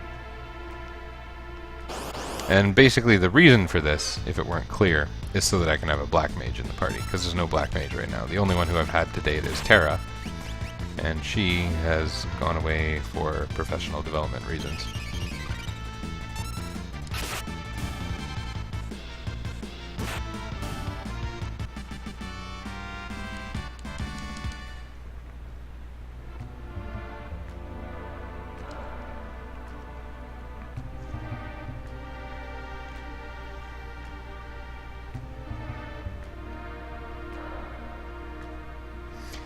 What reason is there for you not being able to recruit Mog early? He's super duper optional. What harm did this possibly cause?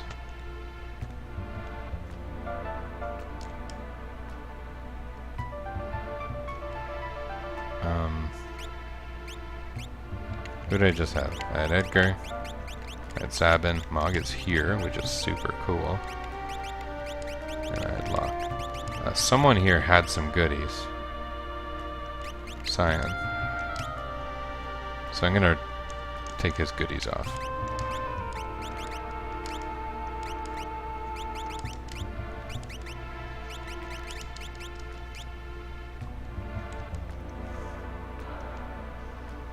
Now, are there other things that having Locke in the party might screw up? He has no programmed dialogue. But you know what? Neither does Gao, really. So I don't think it's going to matter. We're going to miss one line that Celes could say if we brought her to Kulingen, but otherwise this is fine. I wonder if other people say Kulingen the way I do. Alright. So this is okay.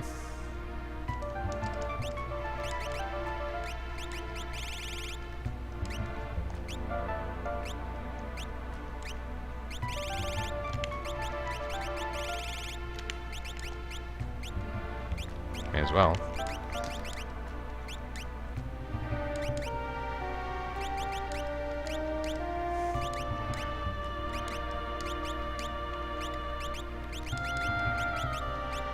This is cool. Is this not cool? I think this is cool. The coolness of this is reasonable. Reasonable level of coolness.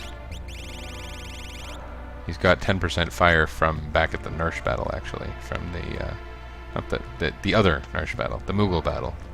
Moogle multi-battle. Hey, that clock doesn't have an elixir. That's weird. We don't really care about shields, frankly. Maybe we'll want one? Maybe we'll want one of these? I don't think we want any of these. I don't think these matter very much. Silk robes are nice.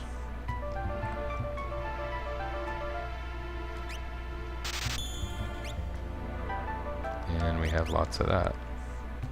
Normally buying equipment in Narshe is pretty exciting, I think. This is crazy what happened there. That event hack seemed to have worked really well. And it was, you know, like 4 bytes that are different.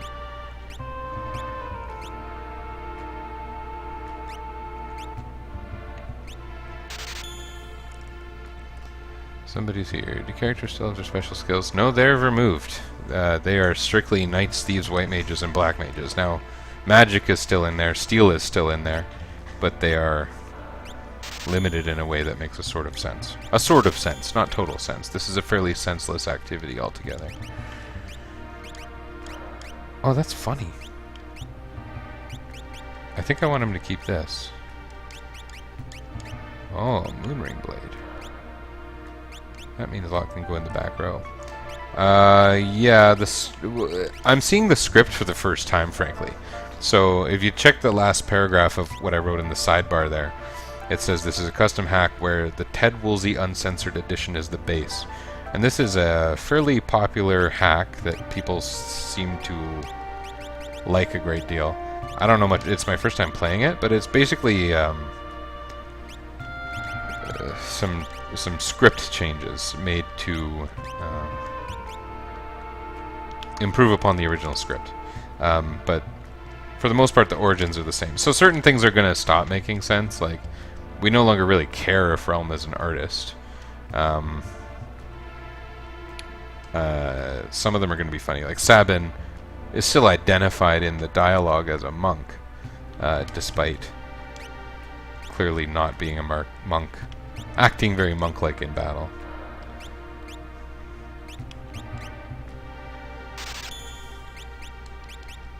He doesn't act monk-like.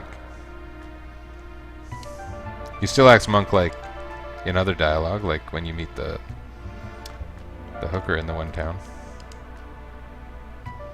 He acts monk-like. So yeah, dialogue is the same, but it's based on the patch that's mentioned there, the Ted Woolsey Uncensored. So there's something fresh for me, but I've also made a bunch of the changes, and the changes are, I've said again and again, fairly arbitrary, not to a particular vision other than I want to play the game with a Knight, Thief, White Mage, and Black Mage, because I did that in Final Fantasy 1, Final Fantasy 5, Final Fantasy 3. I thought how fun would it be to do it in every game where it's even close to possible. And then I'm thinking about what I'm going to do in games where it's less possible. Like, is there a way to do it in a game with a 3-person party? Or do I care to do it in a game with a 3-person party? Yeah. Does the inn have a clock? Because clocks are really important to me. I like knowing what time it is. There's no clock in here. So yeah, the story's the same. In fact, I'm finding the dialogue very close to the original Super Nintendo release. The changes seem subtle, to put it one way. Oops, I saved right over. Well, that's gonna be fine. Mog's on the team, which is weird, but it's working. Like I said, if anyone knows of any, that'd be great, but is there a reason that you're not supposed to be able to get Mog until later? Like, is there anything that interrupts?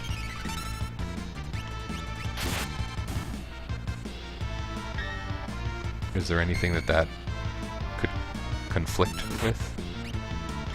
I bet Sabin can attack okay now that he's got a chain flail. Yeah, that's pretty good. That's pretty darn good, actually. And it's funny, because it's showing Mog is still learning new dances, but he doesn't actually have the dance command. So if we go to his skills menu, there's no dance down here, but there is magic.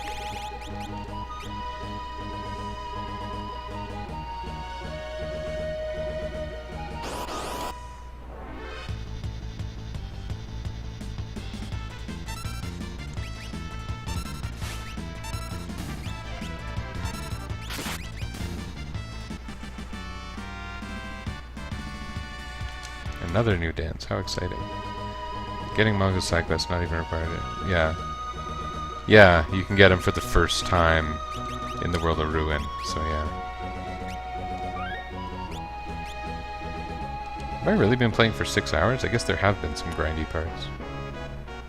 Is there anything I want to do here? I guess I could do this whole story thing. So funny seeing Mog here, but I mean, technically that's possible to do in the World of Ruin.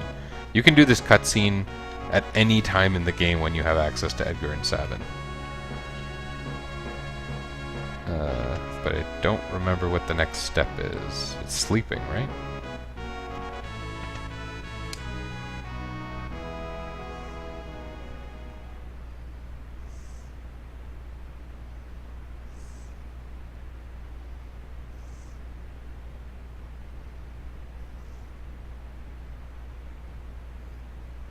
Yeah, you can take them here after Narshe, but if you forget it and do it in the World of Ruin, you'll see the same set of cutscenes, which is kind of funny. Now the Kolingan one I've been talking about, the Locke one, and if you bring Celes, there's a line of dialogue from her, but that's about it. But I think you can do it any time in the world of balance, but it'll go away if you're in the world of ruin.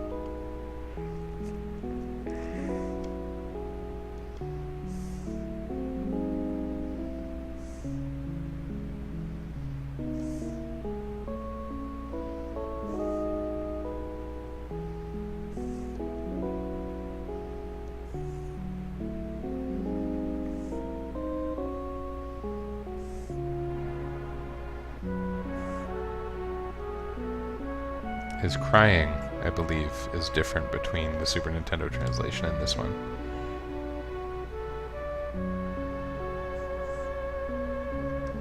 And she's called High Priestess instead of Matron.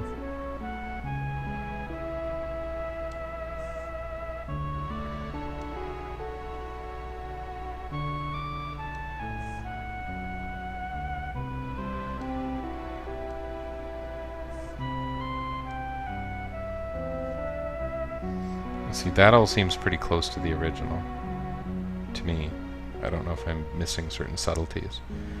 Those sorts who obsess over translation differences would probably spot differences much more easily than me. For that matter, the last time I played Final Fantasy VI was probably 2 or 3 years ago, and I was playing the General Leo hack, so there's going to be other differences there. Yeah, High Priestess instead of Matron, yeah. With a toss of a coin. I would have said the toss of a coin, but I don't know if that's a translation difference or not.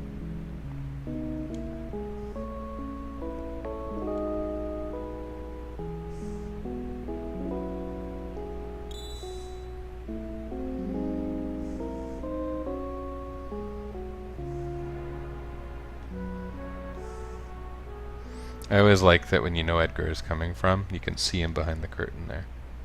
Very slightly.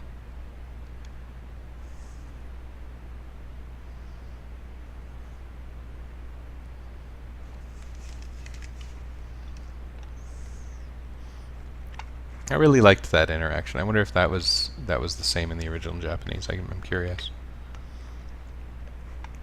The crustacean jokes.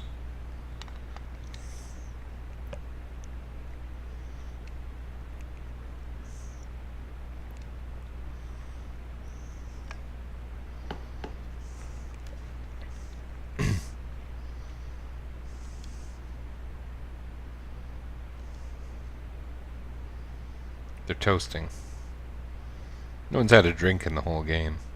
Presumably Terra got trashed at some point, though, because, yeah, whopping lobster full of white magic. But Terra's represented by what appears to be a wine glass at the, in the credits. I remember this distinctly. It's a weird personal memory. But, I remember the first, I think it might have been the first time I saw the ending. I was playing this game at a friend's house, like I brought my cartridge to a friend's house. And he had an older sister who was kind of like, I don't know, teenager age, but kind of like obnoxious teenager. And we're watching the credits and she's half paying attention. And then it shows Terra Branford as Terra, or Terra as Terra Branford. And Terra's shiny wine glass is there. And she goes, "Terra's what, a drink?" Just thought that was funny. And in that way, and with the little head wag. A drink? Not bothering at Gogo Romero? Well, for one thing, I made no changes to Gogo Romero, although they're affected by some of the equip changes. There aren't a lot of equip changes, or there are a reasonable number designed to make white mages playable. And so by that I mean there are now staves and rods that are distinct. So there's a thing called a wooden staff in the early game, and there's a thing called a rod in the early game, and brushes are gone. Brushes are effectively rods, actually.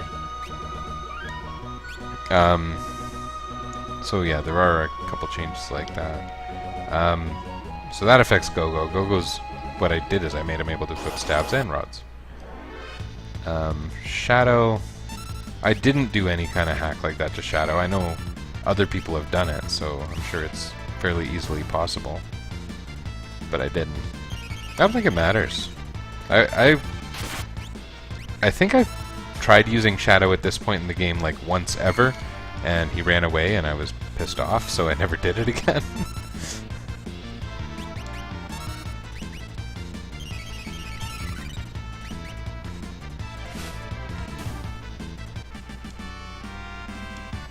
We'll go up north, we'll get a hero ring. Never used him. Well, I used him at the points where it made sense. I think Shadow is really cool looking. That's basically the only reason I want to use him. I don't think he has any real statistical advantage or combat advantage in the game. The throw command has uses, but I mean, by the time you're using throw regularly, you've got super powerful magic and no one cares about things like throw anymore. Yeah, cool outfit. He's got one of those morph suits before they were cool.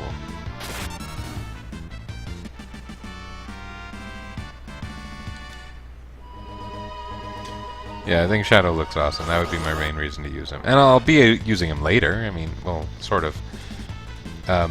You know, I've got 3 characters each representing these 4 classes that I've chosen to use.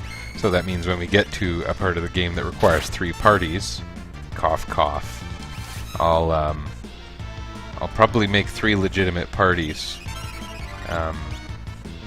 Some of which might be much less effective than others, because I probably won't focus on every character, but yeah, I want to be prepared to use all the characters, and why not? Although they're all going to be quite similar. Like there's no functional difference between one white mage and another. They have identical base stats. That's always nice to get. Identical base stats and interesting. Need the help. Identical equip options. Well, maybe you should have a hero ring. You're the only one who uses both kinds of attacks, so arguably.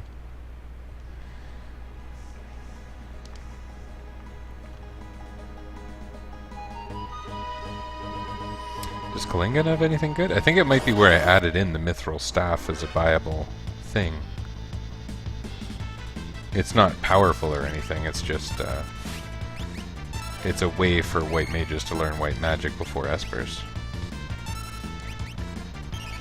Got the ribbon in Locke scenario. I did. The very well hidden ribbon. And I drew attention to the fact that it's much earlier than you normally get a ribbon, but it's there. I don't think I found it in my first several playthroughs of this game.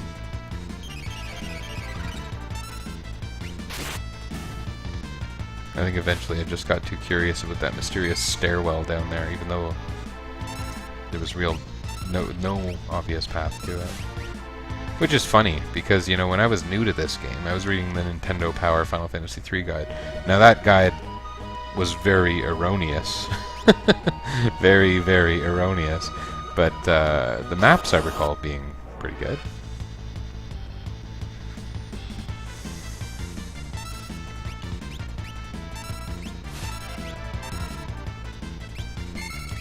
I don't know if erroneous is the error-riddled. I don't know.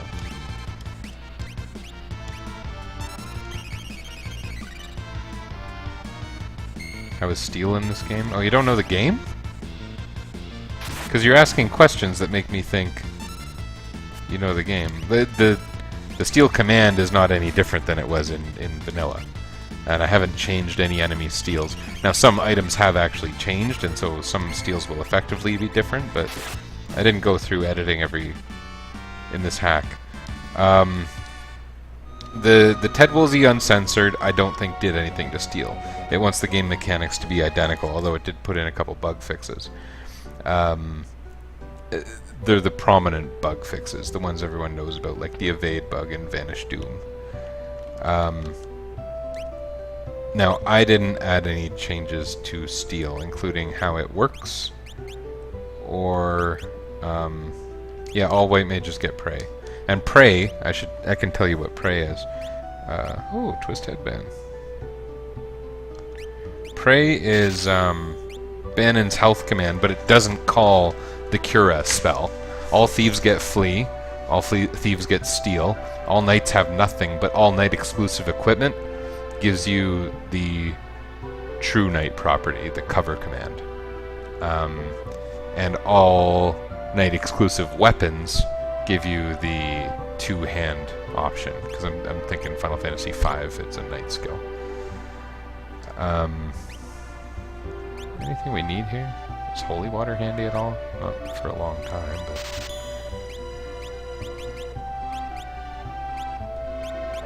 yeah, we're unlikely to need much here. Black mages have just their black magic, and this is the fun part. I gave them all the morph command. The morph command is programmed to only display after the cutscene where it becomes relevant.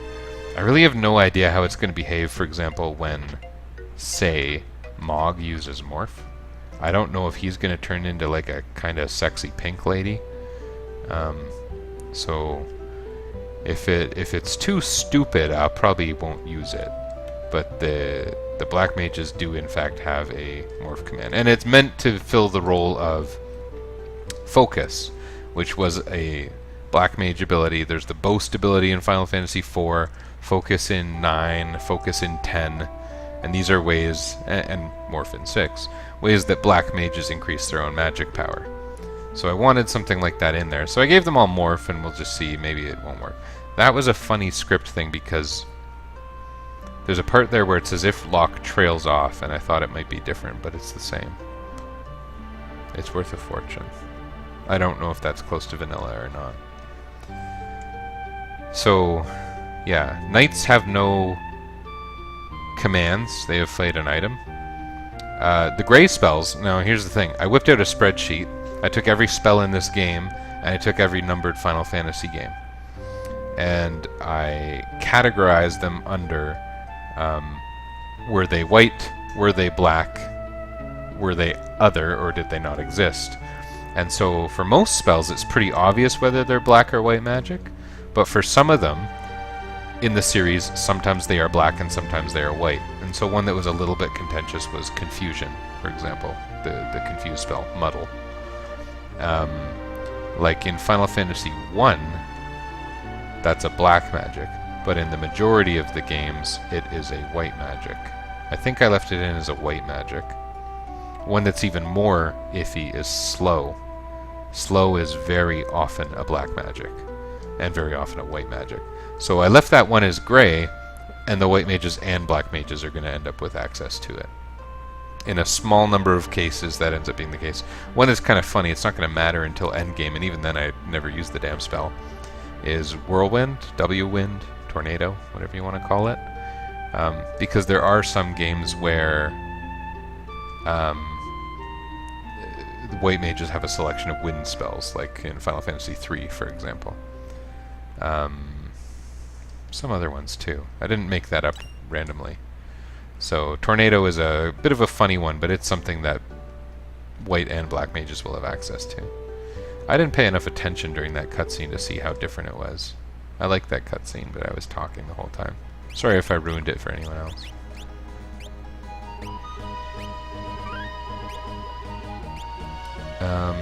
I bought things. I bought twist headbands, I guess. Do they matter?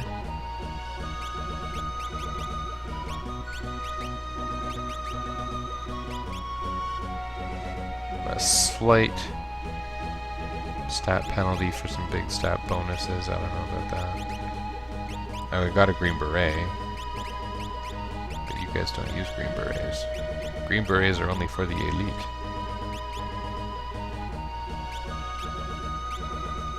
Yeah, Whirlwind.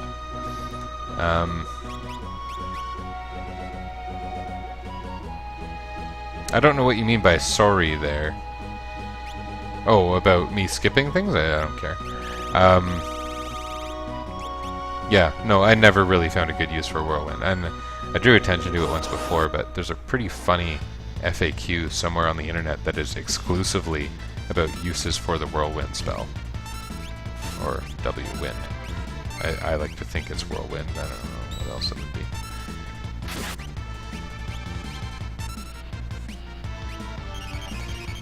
Yeah. No, I don't know how to use that spell. But you know, if I have white mages who have almost entirely defensive magic, and I want to do something practical with them, maybe I'll find a reason to use Whirlwind. W-Wind. Tornado. I don't know, it's probably called Tornado in this version. The names they used...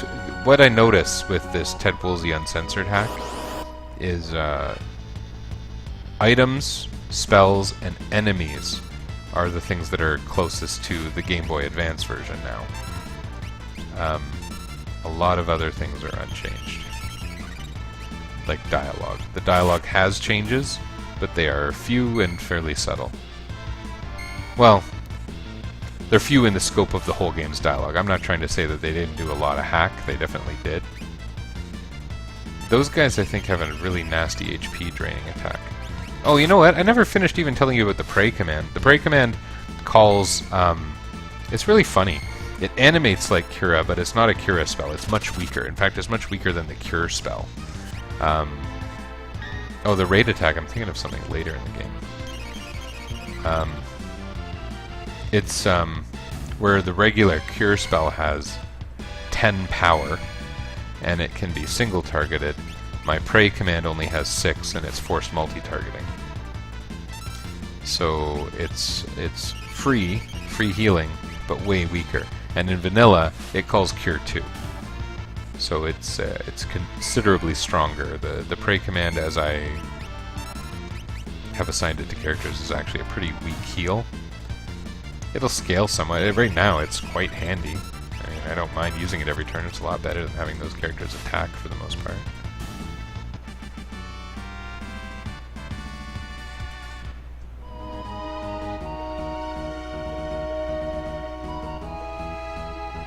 And then the Flee command is my only other custom command, and it just calls the exit spell.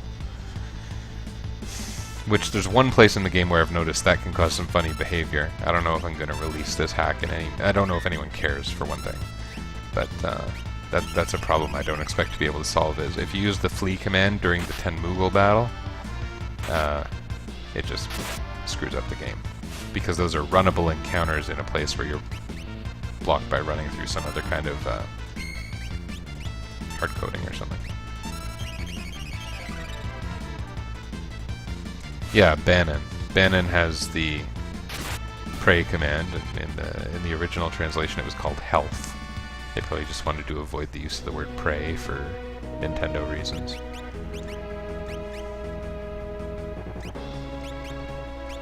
So Mog learned Fire, is what happened there. He learned it from his rod. So now I've equipped him with the Thunder Rod, and he can start learning another spell. The Thunder Rod I managed to save from before Tunnel Armor. So in a way, this is a significant advantage that I've accidentally allowed in my hack, but I don't really care. Like I've been calling this hack, it's intentional. The ideas behind it were intentional, but it's fairly arbitrary, so I don't care if I accidentally slip in advantages here and there. The main thing is, what is it like to play with a knight, a thief, a white mage, and a black mage at any given point? How did this hack change Bannon's health command to Pray, or keep it the same? It is different. Where in the original it called Cure 2, or Cura, it now calls... I was trying to think of something random that had a healing effect that wouldn't exist in the game anymore, and so I picked the Harvester spell, which is cast through one of Mog's dances. And again, fairly arbitrary choice, doesn't end up mattering. So I changed Harvester to a 6-power healing spell, just low enough to apply without breaking the game was kind of the idea. And then I hacked the Pray command by 1 byte to change it so that instead of Cure 2, it calls Harvester. So it involved...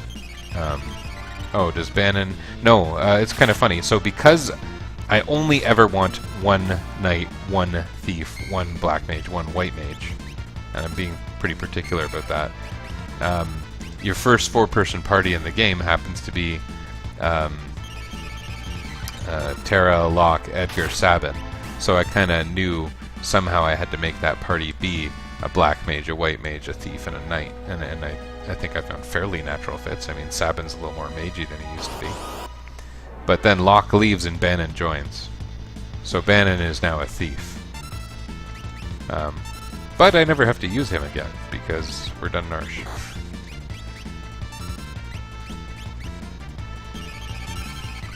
These guys have something nifty. It's the twist headbands. I guess I've already got them. I was coming on their steel, by the way, because I had some sentence fragments. Or a potion, whatever.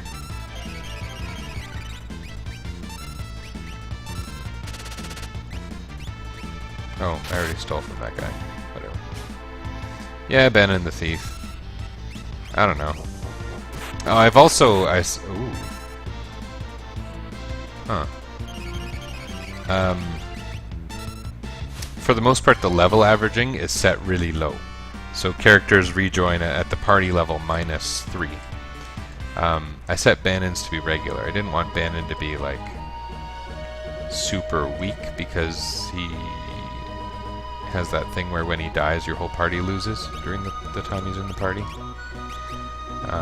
I think it's okay that Bannon's a thief. I mean, he's the leader of a group of rebels. I don't know why he has this crazy godly ability to hail people. I don't know. This could be useful.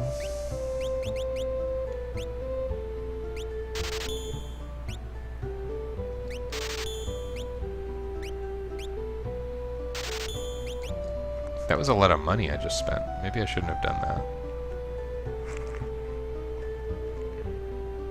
Here I think is where I can get some magey weapons.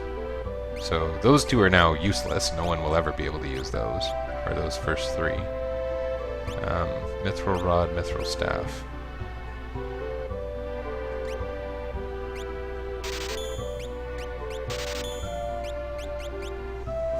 Okay, so that's fun.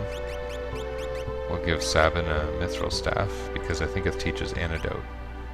It's weaker than the Chain Flail, but... What about the Mithril Rod? I think it teaches Blizzard. Well, we're not going to find out, really. I made weapons so that the magic-using characters could learn magic earlier, because it's their only thing. So yeah, pretty arbitrary hack. And I was very much admitting that to a friend. This is more about changes we can make to the play style rather than... It's certainly not a challenge hack. It might even be the opposite of that, one could argue.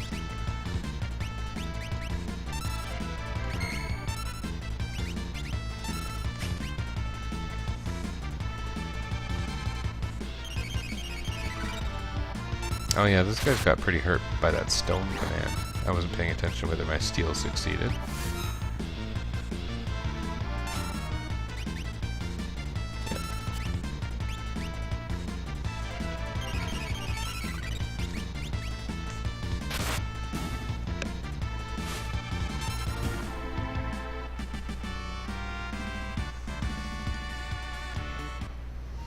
Yeah, it's kind of funny. I like playing around with hacking tools. I like learning the game mechanics. I like all this stuff. Without publishing anything, I like just messing around with it.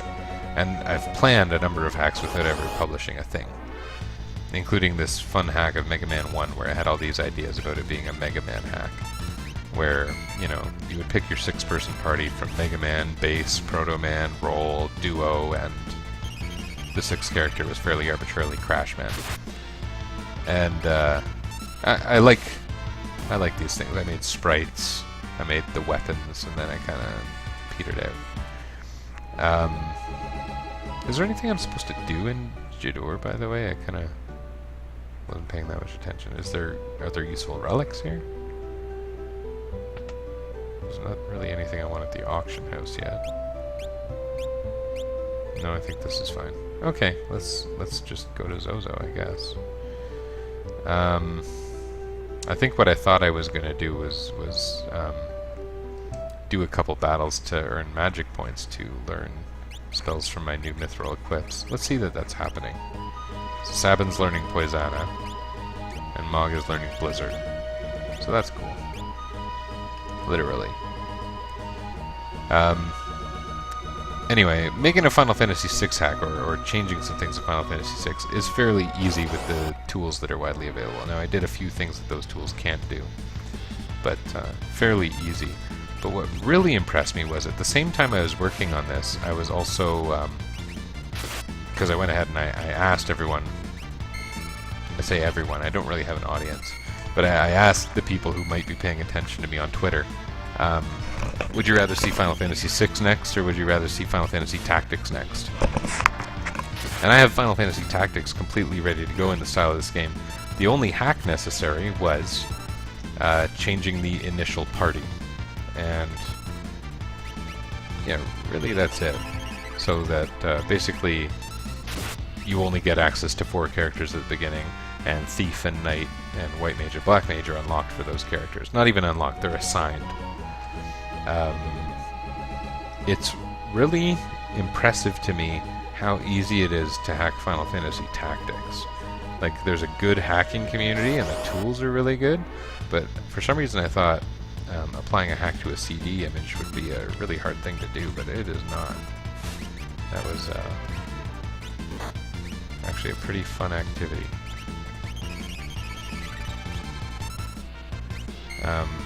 You know, other games depends on how their hacking communities build up. I love Phantasy Star 4, but we don't know anything about it, and there are a couple hacks, but they're pretty elementary. We don't know anything about the events in the game, otherwise I'd make a couple neat event hacks for that game. Make one where a different character dies partway through and things like that. Or change the way the final party's selected, that would be pretty sweet. I'd love to do that, but somehow that community has to build itself.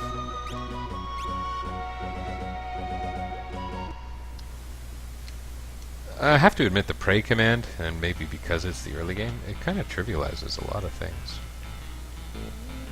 Oh, those lying guys. I wonder if that's changed at all in the Ted Woolsey variation. I'm thinking it won't have. Uh-oh. That is one dead Edgar. Or as I call him, Deadgar.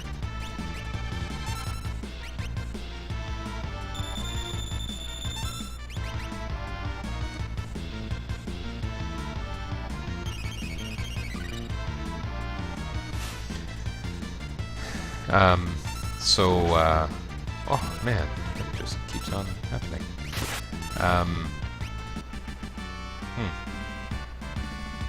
Mastered a new dance. Face down on the ground. In terms of games I'm exhausting, looking at doing this Knight, Thief, White Mage, Black Mage thing, I looked at how to do Final Fantasy Tactics Advance, which I'm not especially afraid of. I've played through it once, and recognizing it's no Final Fantasy Tactics, it's not the worst thing that's happened in world history. So, the hacking tools for that game are pretty primitive. And what's funny is, like, the latest version of the hacking tools that are published for that game, they're old. They were done like 5 years ago, and the person disappeared and hasn't come back, and people still use them. But you can tell it's a little bit unrefined. And that's again because there's not really a hacking community. There's not really the interest level, I think, is part of it, for hacking for Final Fantasy Tactics Advance.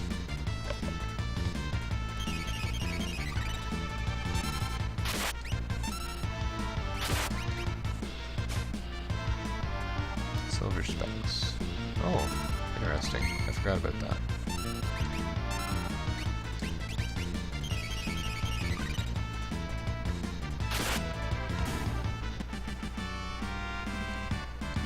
Mog learned Blizzard, Sabin learned Poisana, Edgar gained a level. We just had a huge power jump. Probably not going to make a big difference. My headset feels like it's moving. My head's not slimy or anything.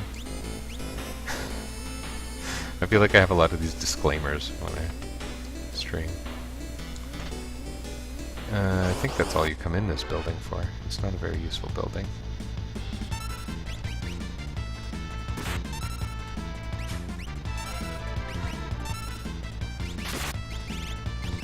got yourself 2 spells, Nog. That's pretty cool. You normally wouldn't even be in the party for another couple hours.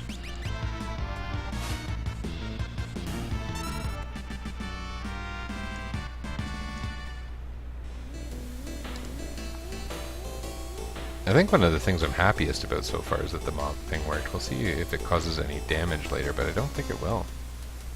I think people might want that in general. That should be a patch itself. It's a 4-byte patch.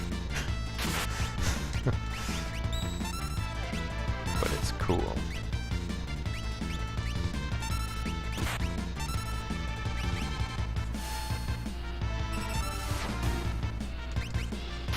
Actually, it might even be 3 when I think about it. It's just changing the conditions for Lone Wolf appearing.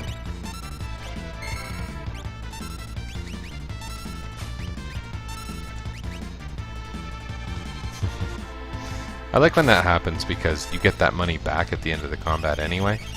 And that's especially fun when you're wearing the cat hood, which doubles the money you win. You earn double your own stolen money. See there, I got 5,000 gil from that battle. It's not actually 5,000 gil, it's I earn my own money back.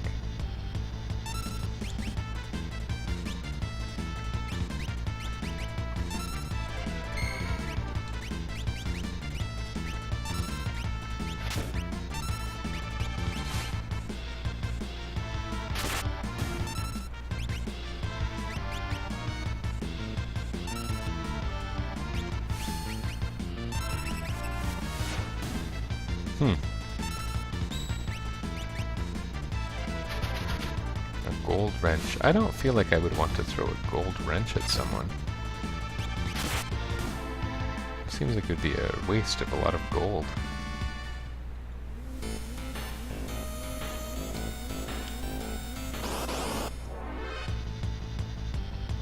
I wonder what this will be like. Can this guy kick my butt?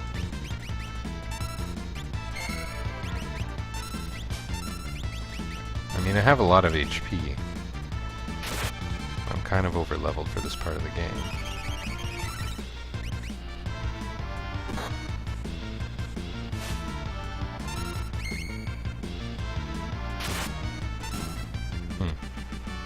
And Edgar's a beast. He's got his sword, he's got the Gygus glove. Oh, should I just cheat? Because I know it. This is one of those things that's completely it's one of those things where you forget something critically important, like your wife's birthday or something, but you always know 6/10/50.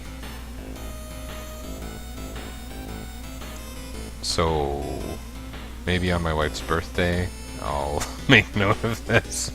Tell her 6/10/50, by the way. I remember that, but I don't remember your birthday. I don't know that she would appreciate that.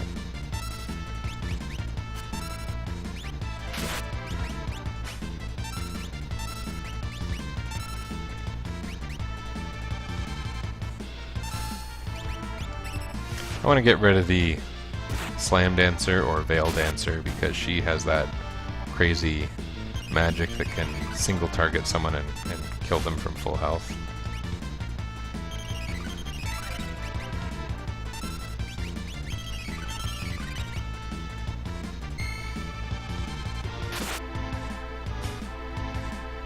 Oh, nice. I got the Dragoon Boots. I don't believe I've allowed anyone to equip them except Gogo.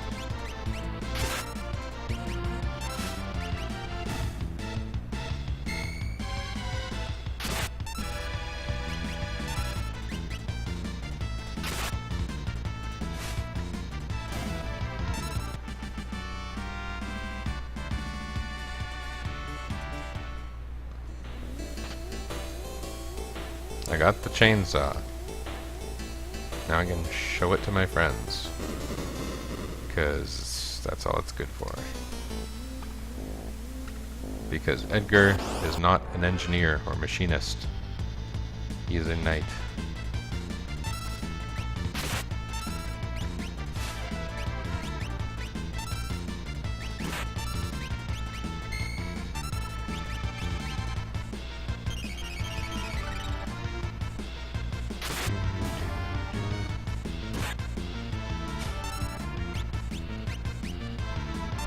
I wonder if that was steel missing.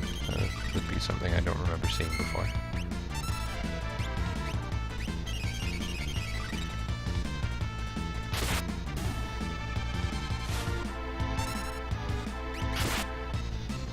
This is cool having Mog in my party. I feel pretty good about this. I feel pretty good about Sabin wielding a chain flail also.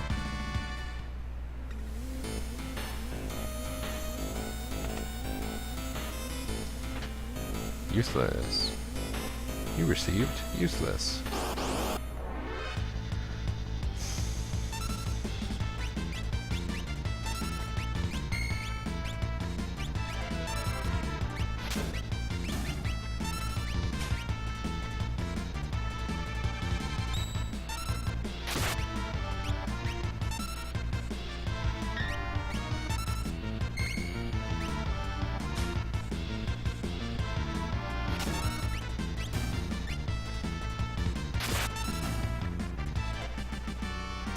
Battles go a lot faster, I think, without all the fancy commands. Like, I'm not killing them quite as fast, but the characters are strong. Edgar's really strong. Hands pointing at the two. Even the clock lies. That one doesn't even say which hand. That suggests there's just no hands pointing at two. Very useful clue.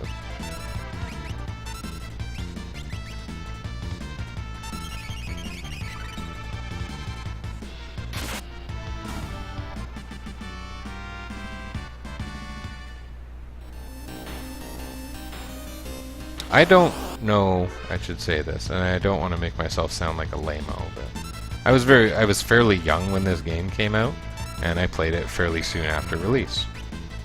And like I said, I had the Nintendo Power Strategy Guide. So I don't know that I ever legitimately determined by myself what time it is in Zozo with the 6:10:50 thing.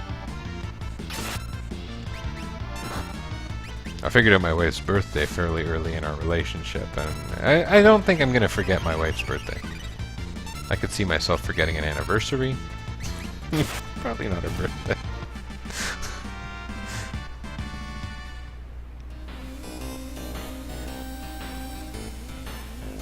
There's a funny thing here. I don't know if you ever noticed this. I'm going to show you. Here, let's use our fleet command for funsies.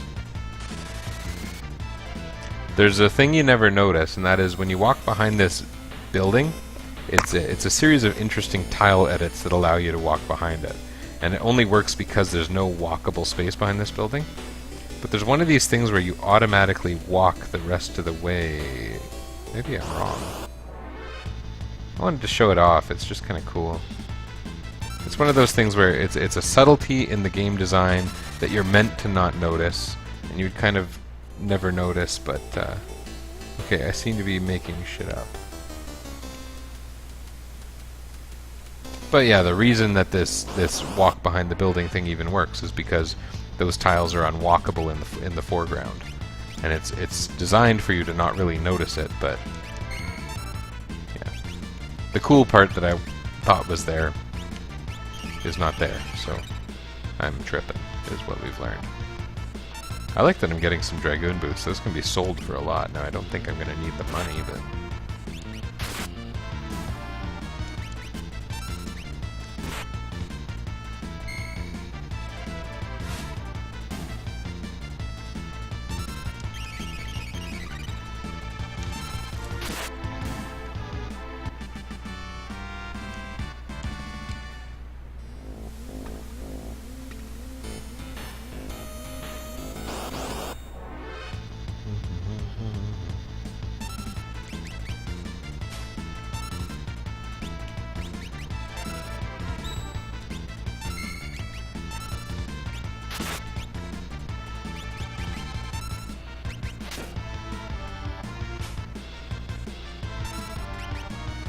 Man, Edgar's strong. That's funny.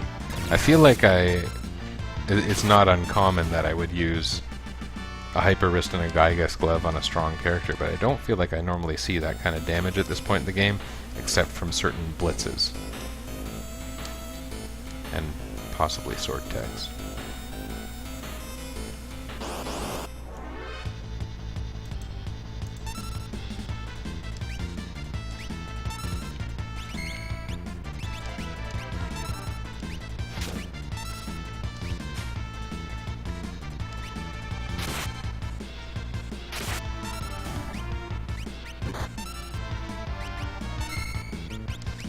can't you steal a Gygus glove from these guys? 'Cause that could be handy. I'm sure I can get more before it matters. But uh-oh. That was strong.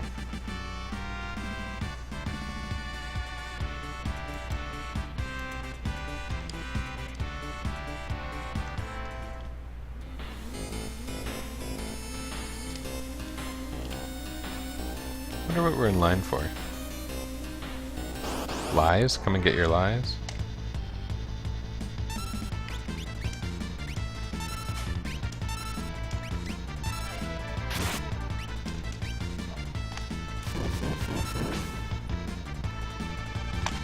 Well, I would call that pretty crappy. Holy crap. You see that? That was almost as bad as the Phantom Train. That was nuts. Wow.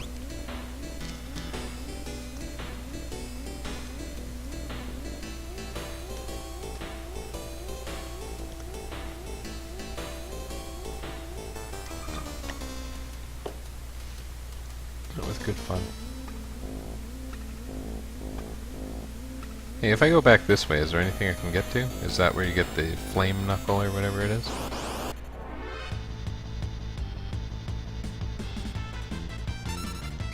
I mean, the flame knuckle's not going to do me much good, but...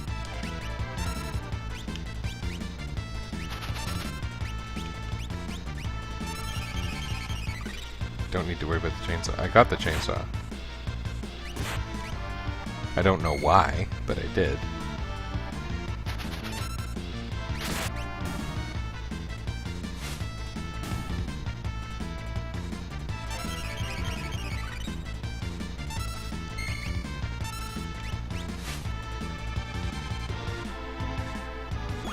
Oh!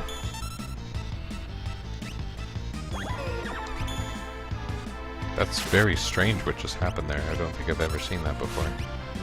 A dude vanished his friend, and then his friend unvanished himself by casting Vanish.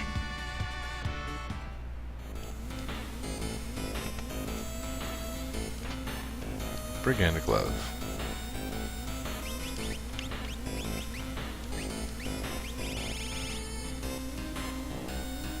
I got that other thing too. Maybe I want those. Change just steel to mug. I think I may rather keep steel as steel.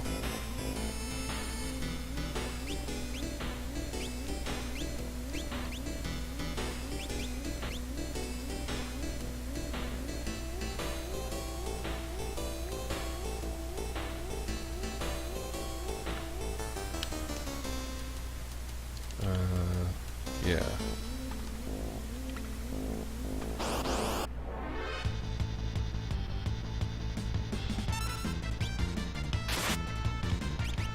I think we've learned not to screw around with Veil Dancers. I still took a moment to steal from one, but...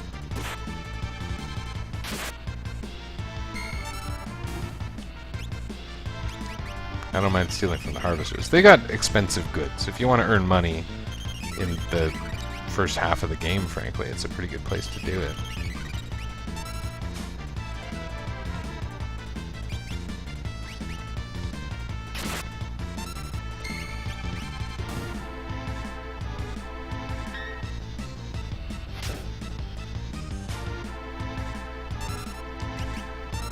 I'm impressed with my new steal rate after equipping that thingy.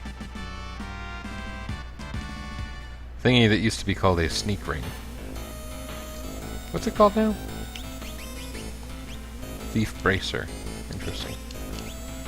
That thing has different names in different games for sure. Don't you do that awful thing to me again, you lady. Oh, she's gonna. Well, we'll live.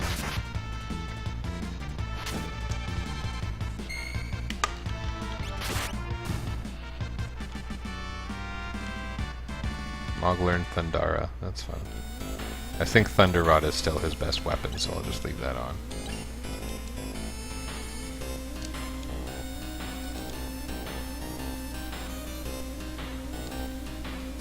It's a lot of work just to find out the time.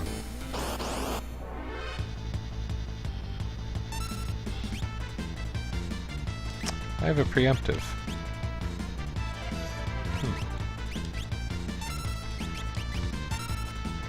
Well, no rush, and I can use this opportunity to pray and get all my health back, so...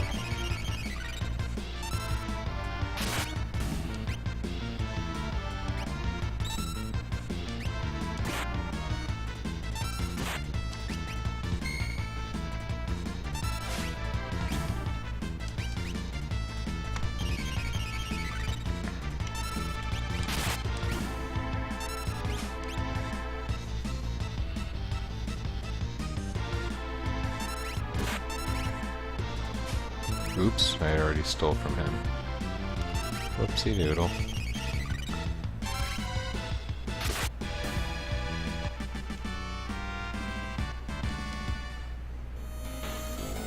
So, a funny thing there is that this particular version of the script, using the actual name Gabbledygak for that, I mean, it makes me think that's the legitimate name. But the only place where I remember seeing similar in the whole series is the Gobbledygoks in Final Fantasy Tactics. Has it been elsewhere? I don't remember.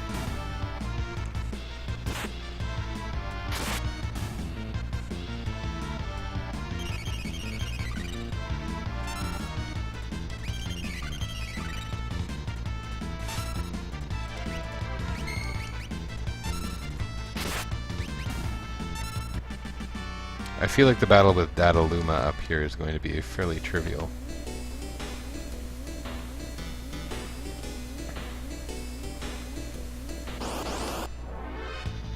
But then again, once he gets into that thing where he starts throwing things, you end up having a much worse battle.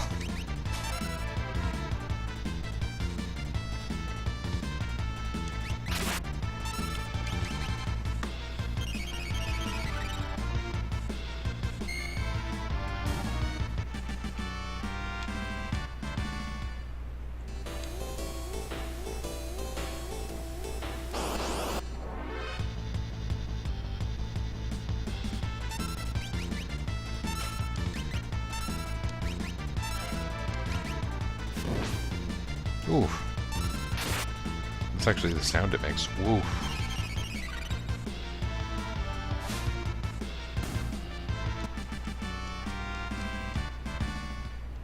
I'm gonna run out of Phoenix down soon. At least they're not as, you know, terribly rare as Final Fantasy III or as crazy expensive as a couple of the other titles. And then things started to get really simple by Chrono Trigger, but I know that's not quite the same animal. Burning Fist. Can't do a thing with it. I wonder what this is for.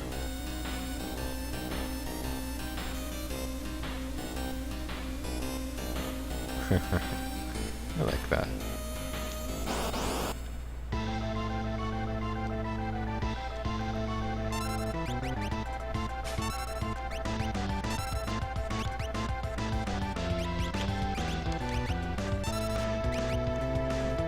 He uses safe at one point, doesn't he? That might be a little challenging to overcome. Oh, that's some good damage, Edgar.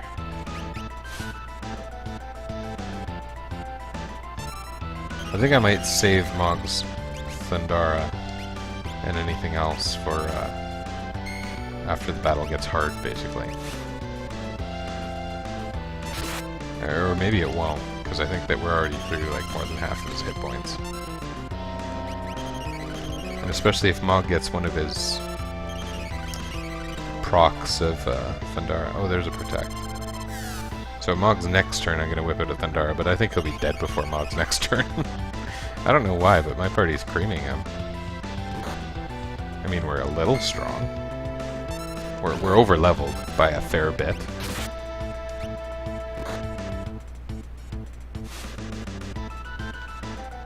Okay, he was not dead by Mog's next turn. Here we go. This'll end him. Oh, as long as it targets properly. Yeah.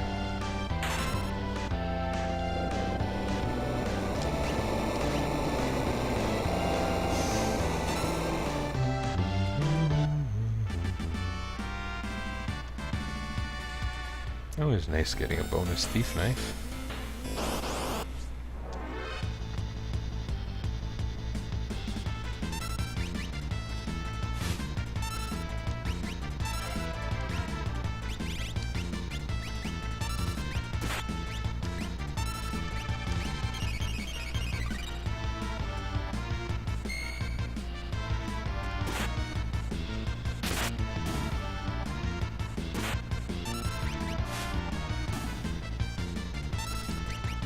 I don't know why I like using the pray command so much. I like not running out of items, but usually the white mage, I mean often the white mage, don't really have much of a sample set, but they don't necessarily have a lot better to do.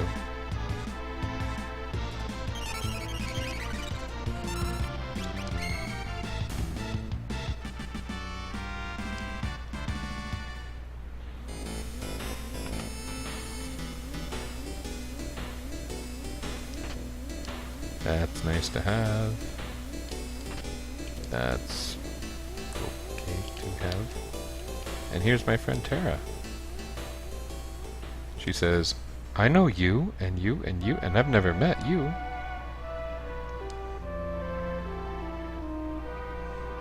Of course she's scared.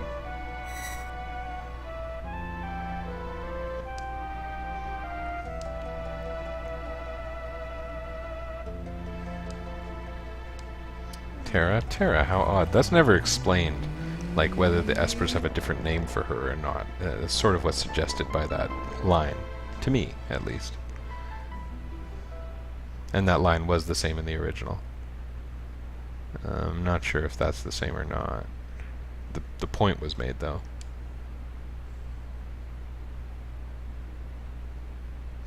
That's different from vanilla. In vanilla, it's more like, I am Remu. The Esper Remu. I don't know if I say it right. And I like the way he dropped it that way. That was good localization that wasn't strict translation, if that was a Woolsey thing.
This is an interesting scene. A lot of this is really close to vanilla. I'm not really noticing the differences. After a point. His introduction was definitely different. I don't know about that line.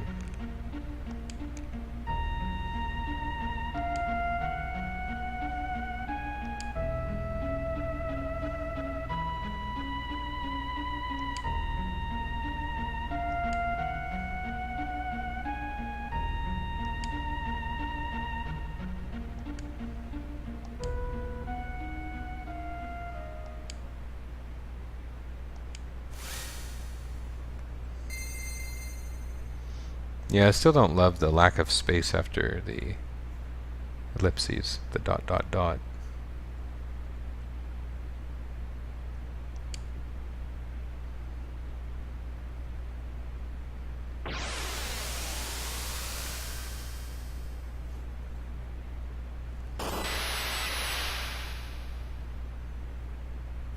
It's interesting giving Ramu a personality after the way he was in Final Fantasy 3, 4, and 5.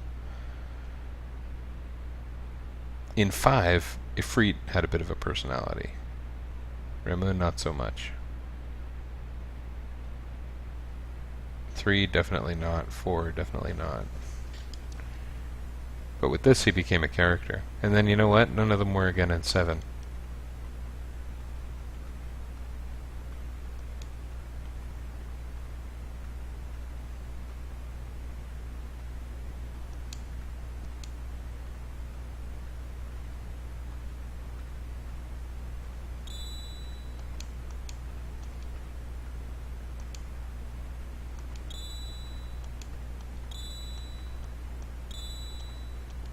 Kate Sith, aka Catch It.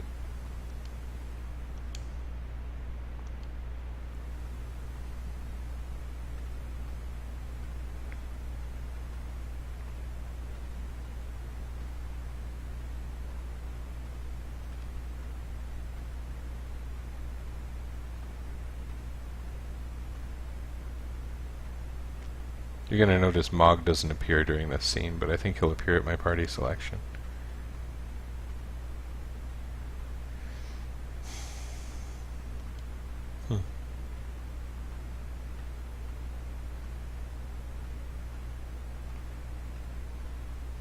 Don't you wonder if they're fighting randoms all the way down?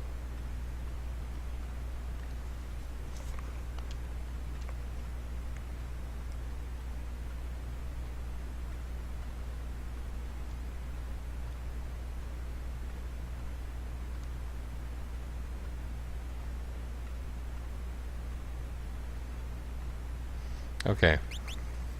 Oh, isn't that funny? Mog there by default. So we need to pick a knight. We can pick Cyan or Edgar. I like the idea of not stomping everyone with Edgar, but he's also carrying all my best equipment right now. Huh.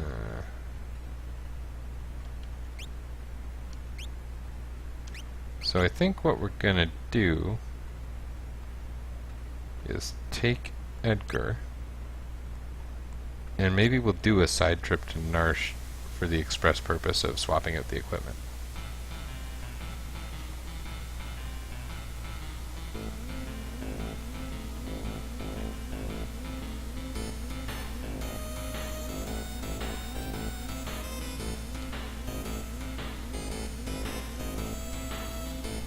Slado. Okay, now this is interesting. Celis the White Mage. So, Remo teaches black magic, so she's basically forbidden by my own rules from using it. Siren is black magic.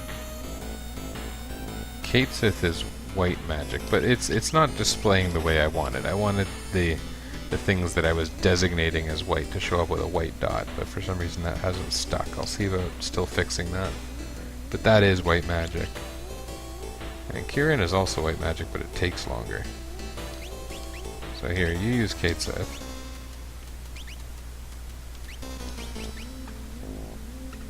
Why don't you start with Siren? And we are going... Oh, the other two don't even have magic commands. They can't even equip Espers. Okay. I was going to give them Espers just for the MP bonus, because what I did was, in the interest of getting rid of stat enhancement, basically, I gave them all an MP bonus. Such that now it completely makes no difference, but I think if you get 80 levels of MP bonus, you would have maximum MP, so at least there's that. That's not really important. I feel like I'm slowing down, so I think what I'll do is I'll avoid battles. I'll use Flee.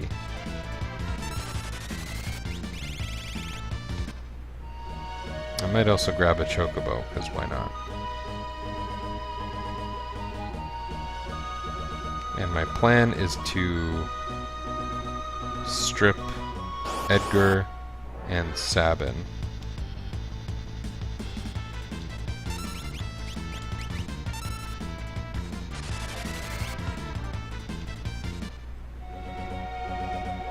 It'd be nice if there was an easier way to train party members at this stage of the game. No, I don't want to know. I want to figure it out. You didn't mind throwing me onto a bird earlier in the game.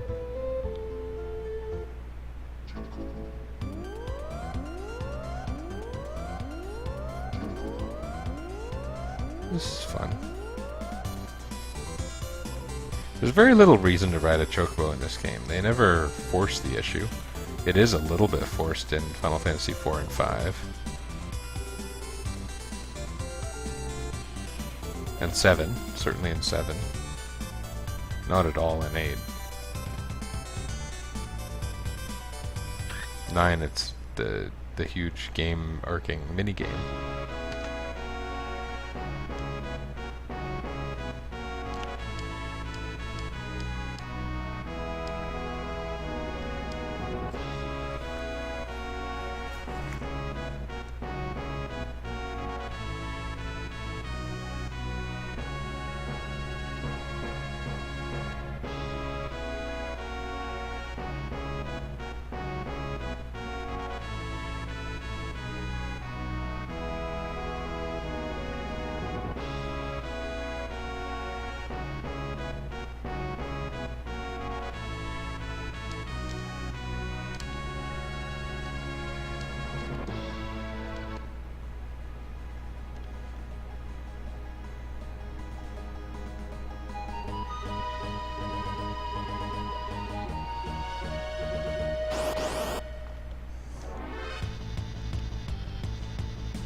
I don't know if there's an event editing tool for Final Fantasy VI at all.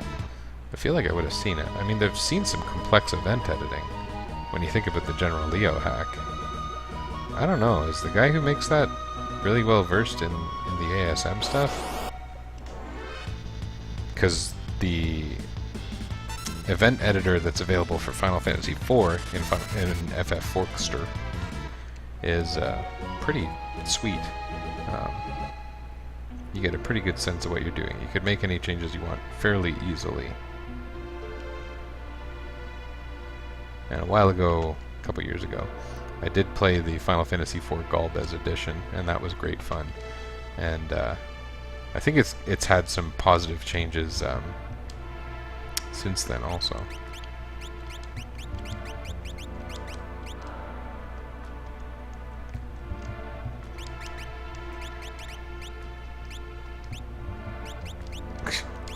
Celeste didn't have any equipment on the whole time. Oh. Okay. Why would that have been?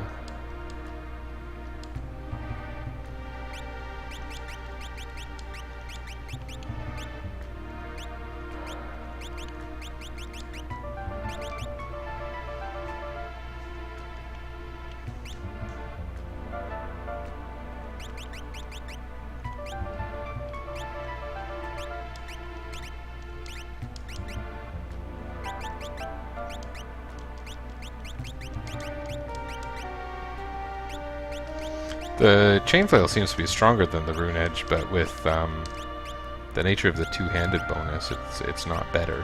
So I think she'll use the mithril staff for a short while just to learn Poisana. Does she already know Poisana? Oops. Oh, she does. Okay, forget it. She's got the white dress, which is kind of cool. He can keep the thunder rod. She can go to the hero ring just like Sabin had.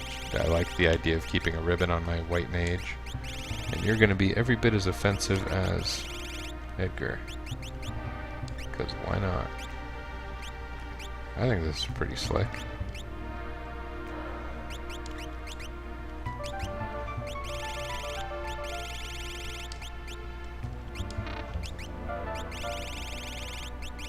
This is pretty good.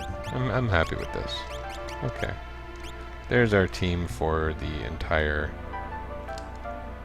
Magitech research arc.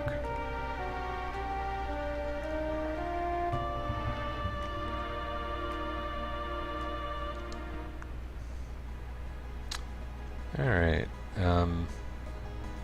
I think I'll cross through the desert, and then I'll just save and be done.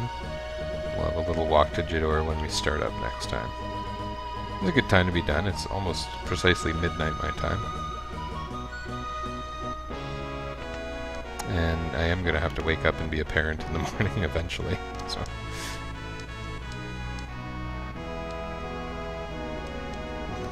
Lots of progress. And I felt really powerful once the party is assembled.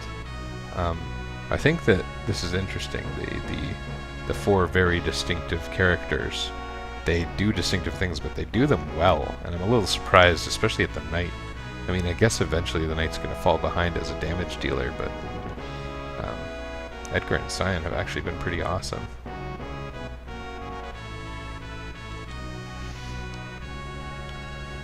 They're equipped really well, so I guess that helps. But that's going to be the theme of the game, is they have access to awesome equipment when others don't. Oh, this is dangerous.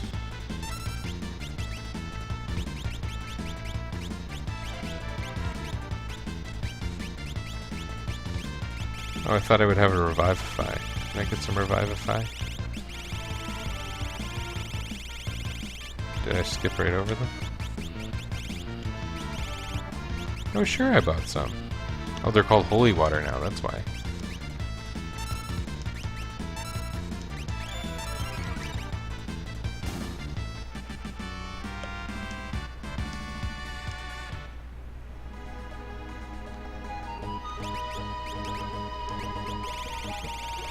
Nice. Jasper's had pretty minor edits to make them work.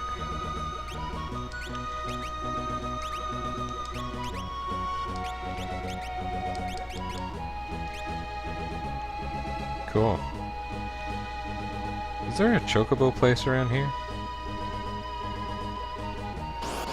Maybe I'll go stand outside of Jador, because why not?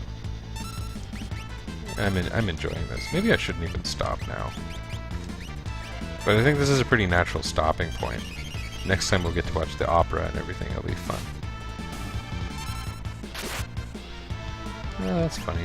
Locke's doing so much more damage than Cyan. He's much higher level. Locke was my highest level as soon as the Narshe battle ended, and now he's gained a couple more.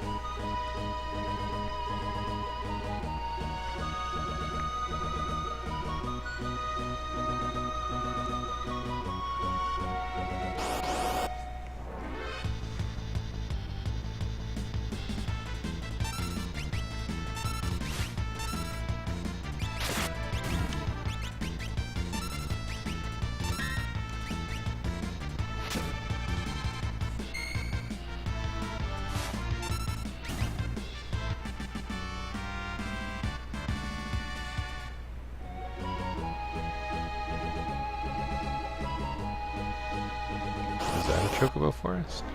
They're hard to find in this game. Unless you're walking on every tile of forest, which of course I've done in previous playthroughs for reasons.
I wonder when I'll be able to play again. There's a good chance the strike will resolve in the near future. I mean, I don't have a ton of information, but bit of negotiation happening. I'm sort of prepared for it.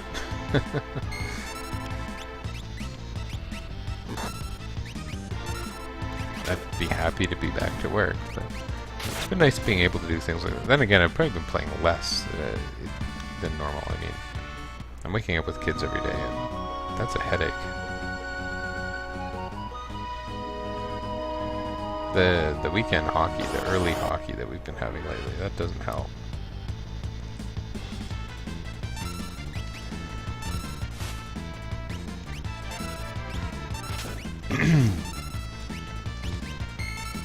Yeah, so I feel a little underslept.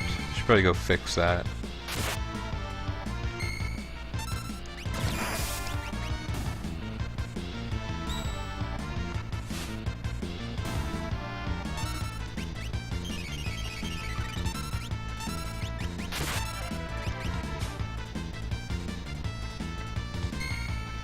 Should also probably buy some Phoenix Downs.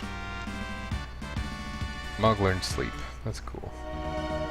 He's turning into a real black mage. I wonder why those magics don't display the way I want though. I'll have to figure that out.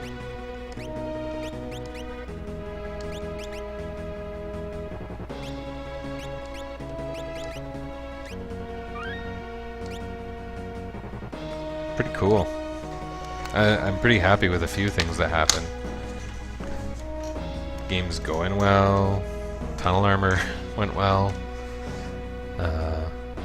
Pretty happy about the Mog edit. That's pretty sweet. Anyway, thanks for joining me. I liked your comments and discussion there, Doc Cobrin, if I'm saying it right, Cobrin.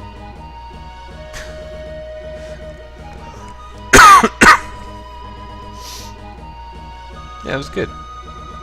Looking forward to the next one, but I am gonna stop now. So, have a good night. See you.